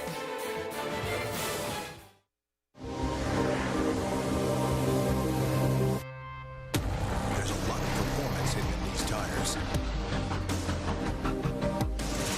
These tires are insanely selected as a Consumer's Digest Best Buy. If this is what experts thought about Cooper tires, imagine what you'll have to say. They're impressive on all surfaces. Put Cooper tires on your car today. What would happen if the side-by-side had more power than it ever needed? A smoother ride than ever expected? and as much storage and customization as a pickup truck. Where would you take a side-by-side like that? Where would it take you? Step behind the wheel of the new Bad Boy Stampede 900 4x4 with 80 horsepower. See what would happen if you had more power than you knew what to do with. Explore with it, take command with it, go camping in it, hunting in it, run your farm, your ranch, of any off-road trail. Because we didn't push every limit of engineering and design to see what a side-by-side was capable of. We did it to find out what you're capable of. This is the Stampede from Bad Boy. Get yours and find out what would happen. See it in action at badboystampede.com. There they are. They've groomed the track. The course worker's done a great job. The rain's coming down, but that just means that Mother Nature's watering the track here at the dirt track in Charlotte, just outside the Charlotte Motor Speedway. That would be farther to the right on the other side of the road. You see those cars passing by. Hi, everybody. Robbie Floyd. This is Ricky Johnson. RJ, we just saw Stadium Super Trucks. A lot of things going down here at Charlotte we haven't seen before. Metal ramps, over-under doubles. A little bit of everything, but you know, Mother Nature is smiling on us right now. We have great track. The track gets better and better. And the rain has actually kind of made the racing a little more interesting. We saw Sheldon Creed work the inside, work the outside, running high, running low. And so the rain is going to force a guy a little quicker to make a change. But we have seen this with the rain, and when they work it like they're doing right now, it makes the track that much better for passing. And so you can see that the gets a little bit slick inside, the cushion starts to develop, and the drivers are able to make some passes. When it gets wet, too, I think it helps the Pro 4-wheel drives, too, because they can find a little grip here and there that a 2 or a light necessarily couldn't. Well, yeah. When you got the all-wheel drive, obviously, same thing. If you got an all-wheel drive car and you're driving in the snow, it's going to work that much faster, and you get that much more traction, that much more control. But especially when you got the Pro 2s, Pro Lights, and also the SST trucks, they have a locked rear end, so it's a spool, so both wheels are turning it the whole time. So if it gets really muddy, it makes the trucks want to push. So some of the guys have hand brakes, some of them have a rear brake. But in the Pro 4-wheel drive, we have the manual transmission, so the guys have to just come in, flick it sideways, get the thing sideways, and get the drive coming off. But you also have those front wheels that you can point in the direction that you want to go. It pulls you where you want to go. Yeah, instead of that pushing feel like you're talking about, they're actually pulling from the front in there. I could imagine what it's like driving out there. But when you see the track change, like right now, what's your first impression that first lap? You get a sight lap as you prepare to go out there. What's your thought? Make sure you pay attention to that first lap and try and find something special? Well, yeah, when I was racing, I would always look to the inside, look to the outside, because they're inverting the top 6 in points. So Johnny and CJ Greaves are starting in row 3 towards the back, and so they're going to want to make short work of people and try to get up as quick as they can. So I'm going to want to see what's offline. I know the basic line, I know my qualifying line, I know where I went, but I want to know what's out there, what's up in that dark corner that I haven't driven. Is there a little piece of traction that I can find, or is it really wet there? Where is it slick? Where is it tacky? And how are the jumps working? Because this is dirt, so they have to work it every time when they go around. So whenever the guys are on the tractors, they try to make it exactly the same, but just a couple inches change one way or the other can completely change the racetrack. And I'm wondering what some of the rookie guys like Earl Bamber, who we're going to see out here, a guy who's never driven anything quite like this before, but also Larry Pegram, somewhat new to the Pro 4s, and he's going to be driving Mike Jenkins' backup truck as well. But we've got a social media question. Let's take a look at it on our screen. I got a question. I don't know what it is yet. Something good. Steve Mullen says, what is the differences between the TORC and the SST trucks? Well, the SST trucks have a Chevy LS, I think it's LS7 motor, so it's fuel injected, and they also run 35-inch tires, which is a similar tire that they run in Pro 2 and Pro 4, but it's not. It's a production-based tire. So you have a couple different. Obviously, you got Toyo, you got some Maxxis, you got a few different other players in that field, but it's a spec truck. Everything is the same. It's got more suspension and more travel. They're supposed to be the same motors. I mean, yes, one to the other. Yeah, with their dyno, they come off the dyno and then they go into the truck, and they're supposed to be the same. They're all very, very close, and sometimes they'll move bodies from one truck to the other. I've seen Robbie in a demonstration flip a truck and then had to switch trucks, and then the truck that he flipped ended up winning a race. So it goes back and forth. But there's more suspension, and that's when you see the SST trucks go around the corners. They lean a lot more. That's why they can take these giant jumps and go so high in the air, where if you have a Pro Light, it's limited to a lot less travel, and also the Pro 2s and Pro 4s are a lot heavier, but the Pro 4s are definitely a faster vehicle all around. Okay, some differences. Let's see what the next question is. Got another social media hit. Let's find out what Kelly Parker asked. Why are the races at night? Is it because of better lighting? Well, it's a Friday night. If we did it Friday during the day, a lot of people are working and they can't get to the race at time. So it's a good question, Kelly. Tomorrow they'll run at night. The track seems to be, it comes up, the water comes up, the sun's not beating on it. It makes it nicer for the audience. Also gives the people a chance to come out. In the summer months, it was very hot and humid down here in North Carolina, and obviously we've had the showers off and on, back and forth. But it does make the racing, I think, and without sounding too fruity, it makes the racing a little sexier. The night and the lights and everything when you watch. Don't be watch yourself. Anyways, it looks better. Through your head it looks better when you watch it, because the first time they did it on the big track across the way, when you see the guys going by with the lights and the shine of the race cars and everything like that, it's a little bit better. But the main reason, you're absolutely right, the track stays in better condition. That's the main thing. Like Bristol too, though. I mean, you got to go to Bristol at night if you're a NASCAR fan. All right, one more social media question as the rain is coming down. Q Liang, how much does? Hang on, let me see. Q Liang. I should know how. I just came back from the Olympics in table tennis. How much does it cost to build a Pro 2-wheel drive or Pro 4 truck? Well, you can find a Pro 2 anywhere out there. They vary from $150,000 to $200,000 in a Pro 4. You can find them anywhere from same thing, $150,000 to $200,000 to up to $300-some thousand if you want to buy a past championship truck. The reason they're so much more expensive because the motor itself is a minimum of $50,000 if you want to compete in there.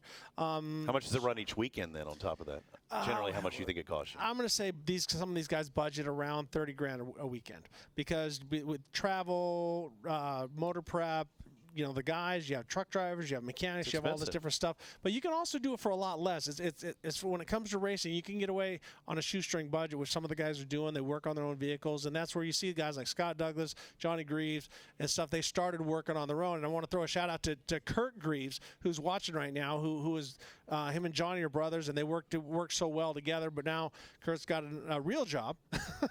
He's not working at the hate it when that happens. But yeah, it's very much a family affair. So you can get away with a lot less. But if you want to go beat guys like CJ Greaves, Johnny Greaves, Scott Douglas, Kyle Hart, and stuff like that, you got to have some money behind you. Well, we've got to take a look back. I think it was 2014. Keegan Kincaid, Jeff Slegers, they got into a little something. Well, you just take a look. Remember, it was just a couple of years ago. A little angry. So frustrating starting the year for me. Me and Morris got together. I kind of got into him. I was a little frustrated in the race.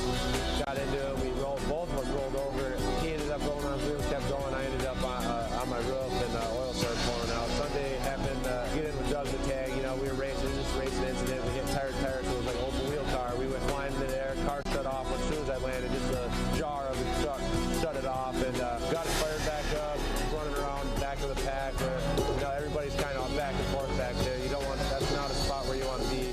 So he was coming through the field. We went through the right-hander. I believe he passed me right there through the loop section, and I was right on his bumper as we hit the jump. Jeff Slegers, I don't know what he was thinking, if he thought he could race with me or what, but ended up drilling me in the side, rolled me over 3 times, and that kind of ended our day right there. I was running my line, ran the same line, went off the jump the same way that I had every single lap before that, and basically just got into it. Nothing I could do. Really frustrating weekend for me. Something I got to put in the past and move forward and not think about those situations and go out here in Bark River and hopefully get a couple wins. Not a happy camper, Keegan Kincaid right there. And I can understand it a little bit. Well, yeah, because you don't know what happens behind you, but when all of a sudden you feel someone pound you and then you go rolling for three flips, you're a little hot, and everything that added up to that. But tonight, Keegan was on point. All that was behind him, and now we got Pro 4 out of the track.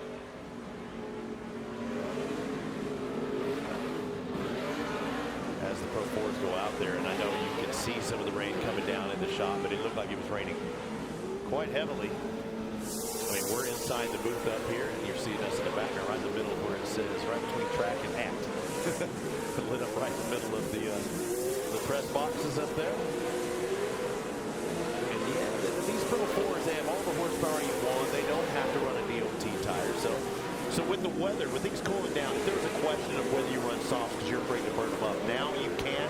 You have that option to run softs all the way around, or no? You still tear up a soft tire. Well, for the Pro 4s, they don't have to worry so much about it because you have the front wheels pulling as well. So a lot of times on this big sweeper, you can kill the right front if your vehicle pushes quite a bit, or you can burn the right rear if you're running pretty loose. But right now, these Pro 4s, four-wheel drives are running very, very square, meaning that they're using the front and rear wheel drive pretty much equally.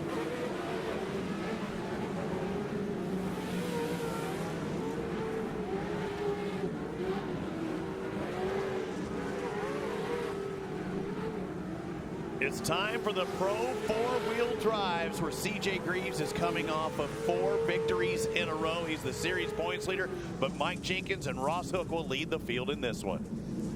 Right now, Scott Douglas and also Chad Horn. Scott a winner back here as well, but these two drivers have been the class of the field all year long, CJ and Johnny Greaves. Johnny with 3 victories on the season as well. Earl Bamber, a Le Mans winner. I mean, what about the class act we have in Pro 4-wheel drive for the very first time here in Charlotte? Larry Pegram, the guy who's done dirt track motorcycles, World Superbikes, but he's also been in buggies in TORC as well as the Pro 4s, and a podium as well. And also, that is Mark Jenkins' old truck, who almost won the championship in that vehicle. So very, very fast, very reliable vehicle, and an automatic.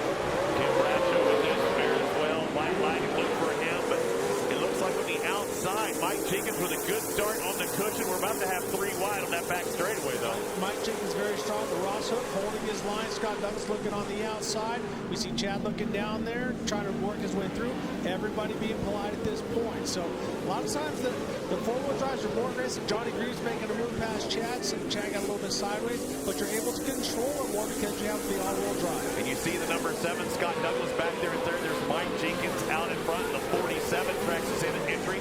Ross Hook, the number 10 on the outside, and they're kind of hooked up. They're stuck together. And CJ Greaves, that is not what Scott Douglas wanted. Let CJ get out towards the front that quick, but Mike Jenkins has been very, very fast. And remember, he also has an automatic with a split brake, so he can rotate a little bit easier than the other guys, where he doesn't have to match his shifts manually like the other guys. When I was looking at Ross Hook on the ATD transmission truck, I was like, he has been running much faster as of late, but when he gets hooked up like that with Douglas, there's really not much you can do. You just got to try and work the wheel. Yeah, I've had that. I got into it with Scott Douglas. I think it was here or in Chicago, where we hooked bumpers, ended up taking him off the track, and he thought that I was intentionally trying to drive him. I was actually hitting the brakes and pulling him around. So sometimes it's not what it appears, but right now, Scott Douglas is back on track and chasing down CJ Greaves. Chad Horn had a problem in that boat section the last lap, but he has worked his way back, and he's still out in front of Johnny Greaves. I wonder what's happening with Johnny Greaves, or is he being patient? Well, we haven't seen that. Johnny said in the interview before that he's not into patience. He's into just ramming and jamming and hauling, but he also realizes for him to win, to finish first, you first must finish, so he doesn't want to tear his vehicle up. So Johnny being very patient right now as he looks under Chad Horn. Had a fuel issue in the last round. You got Mark Osborne? I do. I talked to Johnny earlier. He says he wants to leave here tied with CJ. He has to beat him in both races, but he did say his strategy is to stay smooth, and he cannot make mistakes.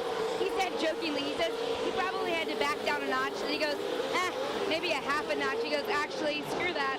I'm not going to back down any notches, but I am going to work on being patient. The difference between first and second in points is only 2. So, I mean, he needs to get in front of CJ first. But I tell you, Johnny's getting tired of having his son beat him in each and every race. And CJ was talking with me last night, and he said, Dad's going, hey, you're going to have to let me get one of these pretty soon, son. And CJ's like, no, you're going to have to earn it. Johnny Greaves right there on the inside, makes a move up next to Chad Horn. Now, if he runs up high, he can run up around the outside and then stay up there with Scott Douglas and get around Chad Horn and get a run. As you can see him pushing Scott Douglas, because Johnny's a little bit quicker when it comes to the shifts because he's used to it. Where Scott Douglas, it takes him a little bit more, and I talked to him earlier as we're watching CJ Greaves work on Mike Jenkins. But Scott Douglas was saying that I got to get used to driving this manual transmission. We get ready for Crandon. And this is a situation here where Mike Jenkins is on the inside, CJ on the outside. Jenkins is in a better spot to block and he does just that. He takes the line, goes middle of the track. The exact same thing you or I probably would have done in that scenario. Well, Mike Jenkins just has to run his line and not worry about CJ Greaves at this point. Don't worry about blocking. Don't worry about high or low. Just run whatever's faster for you and make CJ work whatever line he needs to. Here we see him up on the cushion with a Pro 4-wheel drive. The guys can run down lower and get more traction coming off. Cooper tires on the Traxxas entry out in front. The Maxxis tires on that 33 entry of CJ Greaves. Did you see how Mike Jenkins is able to rotate? Is because he's got an automatic. He can use that turning brake to rotate at the last second, where CJ has to come in with a manual and just drive it around. You see how he's not as loose and as sideways as Jacob, but right now, if he can come around the outside, he can get a run down that back straightaway. And this is a different setup that we saw with CJ Greaves at the start of the year when he had so many problems. Right, well, yeah, because I think that they had more of a Crandon setup, but now they figured out the short tracks. You can watch how hard he hits, but how smooth CJ is. He looks a little bit to the inside, to the outside. He's not in a big hurry right now. We're at lap 7 of 18, so he still has a lot of time to work. Chad Horde in third, Johnny Greaves in fourth. Scott Douglas is dropping back. I wonder if he's got a cut tire. He's back in 7th now. Yes, I think something happened with Scott Douglas earlier, but now we see Chad Horde running in third and Johnny Greaves in fourth. Chad running a very respectable race and also very, very fast. So he's also one of those guys with a manual transmission. Chad Horde's been telling me week after week, he said, man, I think we're good. We're just not on the same level as the Greaves. Right now, Mike Jenkins is on that same level. Mike Jenkins is leading this race. He started out up front, but he's staying up front. How was he able to go so fast? Well, Mike likes these short tracks. You know, I raced against him back a few years ago when I was racing for the TORC Championship. Mike Jenkins, what I love it is I've joked about it. He takes off the suit and puts on a driving suit, but now he's running his line. I like that he's not blocking CJ. He's running right where he needs to be, and CJ is working the inside, working the outside. There's Jenkins trying to use that cushion. And still everything. Now this time CJ's going to get a good run to that outside. Does he square it up and try and dive underneath, or does he just run that wide line around the outside? I would go all the way around the outside like he's doing, look for traction. Now this puts him in a spot for the cushion. Now Jenkins has to run down low, and now where CJ is going to pull away. That time he's able to close him off. And yeah, that outside line, when you can pull up next to him and you're in the cushion and he's not, but now when you have another left, you've got to clear it by a half a And now he used the driver as a pick and was able to get back by Earl Bamber, who he's got problems. Well, no, he doesn't have problems. He's trying to figure this out. When you take a guy that's racing for Porsches his whole life, and when it comes to that kind of stuff, and throw him into this wolf den, he is getting beat up a little bit. Still doing a great job. It's all on 4 wheels, but Mike Jenkins has worked his way back into the lead on lap 9. And the next time around, they'll hit that flagging stand. Little dusty, even with the rain, but we're at the competition caution. Mike Jenkins leads the first half of this race here in Charlotte. CJ Greaves in second, Chad Horde in third, Johnny Greaves in fourth, followed by Pedro.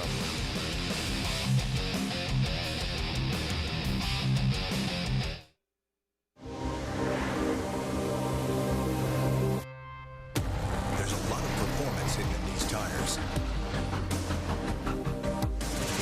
These tires are insanely long. Selected as a Consumer's Digest Best Buy.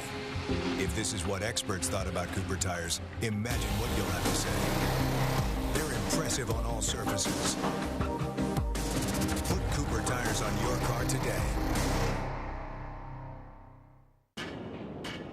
What would happen if the side-by-side had more power than it ever needed, a smoother ride than ever expected, and as much storage and customization as a pickup truck? Where would you take a side-by-side like that? Where would it take you? Step behind the wheel of the new Bad Boy Stampede 900 4x4 with 80 horsepower and see for yourself what would happen.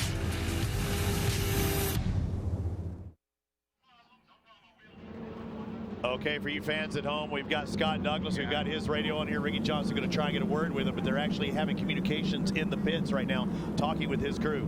Scott Douglas, Ricky Johnson, I know that you got a flat and you had to go in there, but you're going to be on a tear. You got something for these guys? We got a bunch for these guys. The Amsoil truck is running really good. It's just, I threw it in sideways there and blew it off the beads. Unfortunately, we've been running really good, and I just wanted to get really aggressive, and I wanted to get aggressive with that track, but a little too aggressive. Drivers, up to green, next time. All right, Scott, good luck. We're out here watching, so you got a lot of ground to work, a lot of ground to make up, so go get them, buddy. Okay, thanks a lot. All right, Scott Douglas with the tire issue, and you know, his crew, I heard them apologizing that they had to pull him in because they thought it was coming apart. Well, yeah, you don't want to leave a guy out there because what can happen is the tires can fly off and go into the crowd. So Kate, you got something for us.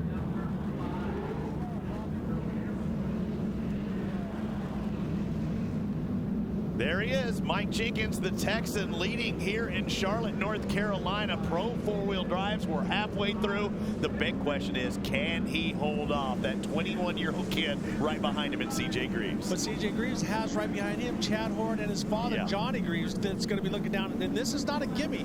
He passed him, but then he was able to use it on the driver as a pick to work his way back up there. So Mike Jenkins' confidence level has to be at an all-time high right now. His family's here. His wife, Kelly, his son, Mikey. They're seeing Holmes out there in front one more time as they cross that flagging stand. He's halfway through winning this race, his first race in 2016. I like what Mike Jenkins did there on the start with the inside guys, kind of running a little, in my mind, just a hair too protective, but that opens it up for C.J. Greaves, and now C.J.'s got to run, going down to the right-hander, but that puts Jenkins on the inside. Little bumping right there. It looks like Horde getting in on Johnny, number 22. Johnny Greaves back there in front with that green light on the inside. What Johnny doesn't want to happen is what's happening right in front of him. He's dealing with two different. He spins out and he gets hit by a couple of drivers. He stalls it. He stalls it. You see that shifts excess gas putting on that foot. And what did he say? He wanted to be tied with CJ when he left after these two rounds that we have in Charlotte. He's losing a lot of ground right now. Exactly. Now he has to work his way all the way from the back. So it degrees. Yeah, exactly. And he's back quite a ways. He's all the way back behind everybody. So he's got a lot of work to do. But right now, C.J. Greaves, but he's not running away from Mike Jenkins. So let's not forget about Mike Jenkins. He's a past winner. He's been there before. And as you can see, he also has that automatic, which is a little bit easier to drive.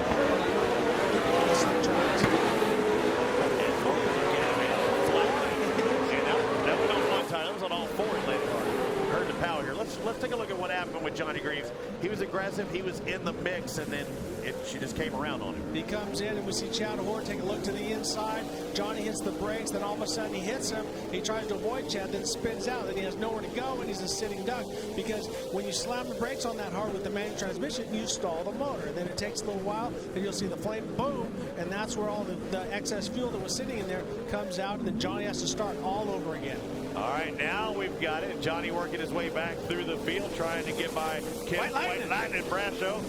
Brasho looking back to the inside. And both of them drift wide. And Johnny really, when he made that big bobble, I was talking about the distance, he needed a yellow. He needed a full course yellow. Because you can be in the back is one thing, but to be in the back and that distance is another. Keep an eye on Johnny Greaves' right rear tire. It looks like it's got a buckle in it. As he comes down into here, watch that right rear tire. It looks like it's buckling a little bit. He could have a tire going down with all the contact. So we will see.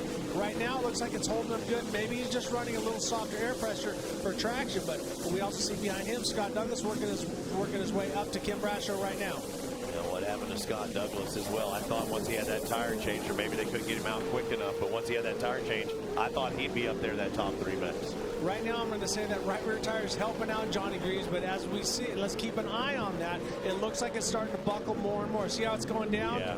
It is starting to go down. So Johnny Greaves looks like he's going to have a right rear flat. More bad luck for Scooter Greaves. And Johnny had 216 points to CJ's 220 coming into this round. But man, Mike Jenkins, I'm impressed with him. You got to give it to him. Mike is running really, really strong. CJ talks about how you got to be in shape. Well, Mike Jenkins is doing a great job. Do you think it's better because he's been driving the Pro 2? Do you think it's giving him more wheel time? Well, I think definitely. The more seat time, the better. And that also helps get you in racing shape. Let's go down to Ken Osborne. Well, Mike Jenkins was telling me earlier that this track is really hard on that right rear tire, as we've seen through a couple of drivers here tonight. But he did say that he was really excited to get out on his new Cooper tires. They said that they had some new stuff for him this weekend in their team, and he is just really excited. And right now, it looks like those tires are hooking up well for him. You have those special, what was that, Days of Thunder? Did they put the special tires? Matched set of tires. You can take them on the outside, Cole. Right, but now you know course, you can see we see Chad Horde getting stuck up behind Earl Bamber a little bit, but Earl doing a great job, folks. Let me tell you, it is unbelievable to try to come out of a Porsche, not a Porsche Cup car, but a winning Porsche Le Mans car, and they come out here. So doing a great job, but that allowed CJ Greaves to break away from Mike Jenkins. Look at CJ Greaves. He's had that gap, but nothing really crazy, about a second and a half over Mike Jenkins. With Chad Horde back there in third out of Felch, Michigan, and Amsoil Ponzi. Maxis entry. He might still have something for Mike Jenkins as well. He's pretty close. Yeah, he's not messing around. Now, we saw that the fender of Mike Jenkins start to come apart. I hope it's not a tire delaminating. What happens sometimes is you run a tire so hard, see how it's starting to flop the outside? But I think that Mike Jenkins, no. It could just be the fiberglass letting go, but it's digging into it. Well, as Kate said, he might have ran a softer compound, and he might have blistered that right rear. So, and Chad Horde goes around, but I think that Mike Jenkins' tires starting to come apart. I think he ran a soft compound, and it might be delaminated, and that's what's ripping the fender apart. Putting a little bit too much hurt on that tire. And I asked you that. I couldn't remember if I did it on air before the break. Would he go to the full softs or all the way around with these guys? Well, you got to go fast, and that's the one thing. To race with these guys, you got to give it all you got, but to finish first, was finished. I've said that a bunch of times. And right now, the white flag is out for CJ Greaves, running a very, very smooth, strong race. But Mike Jenkins, I think his right rear tire is coming apart a little bit, and Chad Horne's going to go get him some. I still think about Johnny Greaves, who sits back in fifth, going to lose several points, going to lose 8 points to CJ. If he stays where he's at, he's trying to close in on Larry Pegram, at least gain 2 more points back. Yeah, exactly. So every point counts, and we're going into Crandon. We're going to have a lot of drivers from the West Coast there as well. So you got to make sure that you get as much done here as you can. Well, you're talking about getting it done. How about CJ Greaves? He was patient, he stayed behind, but now he's going to take his 5th victory in the row for Pro 4-wheel drive. CJ Greaves, Mike Jenkins, if he had a tire problem, it held on for second. Chad Horde's going to round out that podium in third.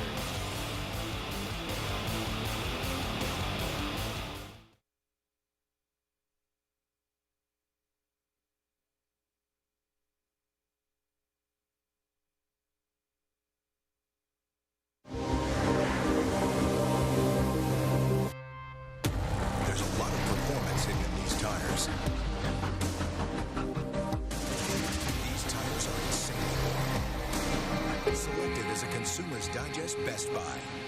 If this is what experts thought about Cooper tires, imagine what you'll have to say.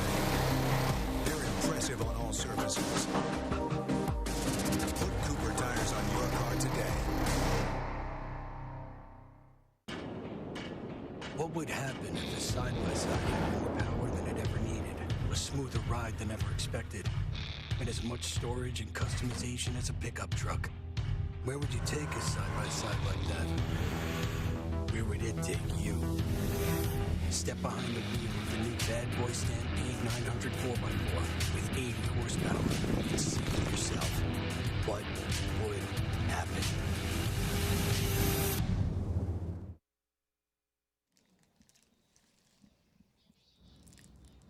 As the fans go down to see their favorite driver, my buddy Ricky Johnson mowing a Reese's Peanut Butter Cup.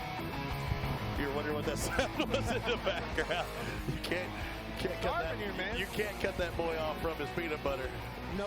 And the cool thing about TORC too, in case you're watching from the web tonight and you want to come out for the next round or tomorrow night, you can do so, and the fans can get out there and usually meet the drivers and go out there and see what the pit setups and shake some hands, kiss some babies, you know, everything. It's a cool family experience here at TORC. We lived down here for 7 years.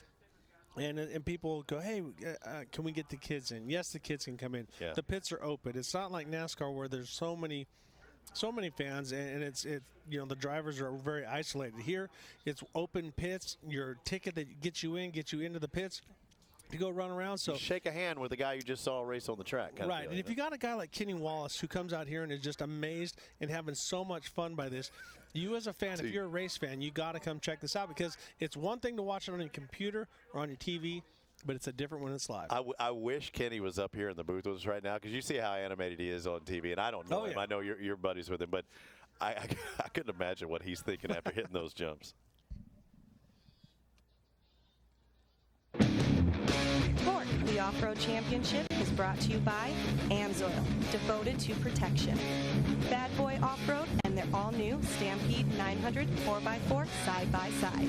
And by Kenda Tires, designed for your journey.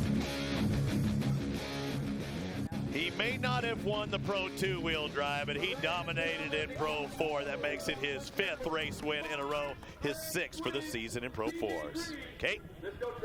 CJ Greaves, that was a pretty stellar win. We were talking to you about being patient, and yet again, we saw that patience in you. How much of that was your strategy tonight, where you kind of held off there for the first half and really got after it that second half? You know, we're never just trying to let them guys walk away. We're always giving it everything we got, but we knew it was going to take a nice clean pass to get around Mike, and I didn't want to make any contact or anything like that. So we just took our time and worked the lines, and we knew we had a little bit more on the exit. He seemed to be a little tight entering, and it would get him wide on the exit. So it was just a matter of setting up the corner perfect and being able to get a run on the bottom, but couldn't do it without all my crew, my family, all you people for coming out here. Monster Energy, Maxxis, Forest County, Potawatomi, Method Race Wheels, Toyota, Don and Ernie, they put a killer engine in this thing, and Mastercraft Safety, Impact, Fox Shocks, everyone that helps us out. My crew guy, Devin, thanks a lot. CJ Greaves, another win here in Pro 4. The kid is going to school. And he was pointing to the Brian Clausen, who unfortunately lost his life this past week. And our thoughts and prayers go out to the Clausen family. But the kid is going to school on the racecraft. You heard him talk about it right then. Yeah, I mean, he's definitely doing a great job. And as we said, you know, our thoughts and prayers go out to the Clausen family. That's a devastating loss to the racing community. I mean, a champion from the word go. Let's go down to Kid Osborne. Mike Jenkins, another podium finish here in Pro 4 for you. You were telling me earlier that you were really excited, that you think you found some speed here in the last little bit, and you had some tires that you were kind of excited about. However, it looked like you kind of had to work your way through that. How well did you do that? Well, you know, we were lucky to start out front, and we just ran the truck hard, and everything stayed together real well for us. Cooper brought us some special rubber out this weekend. They keep trying to give us better and better equipment, and it gets better each time. So we ran the cords off of it, and it stayed inflated like they promised us that it would. And you know, we just drove it all the way to the finish line. But it's great having our sponsors out here this weekend. We got Robbie Pierce, who run the Royal Purple truck in the SST race right before us. He brings us Impact and Mastercraft Safety. Of course, Traxxas for getting us out here.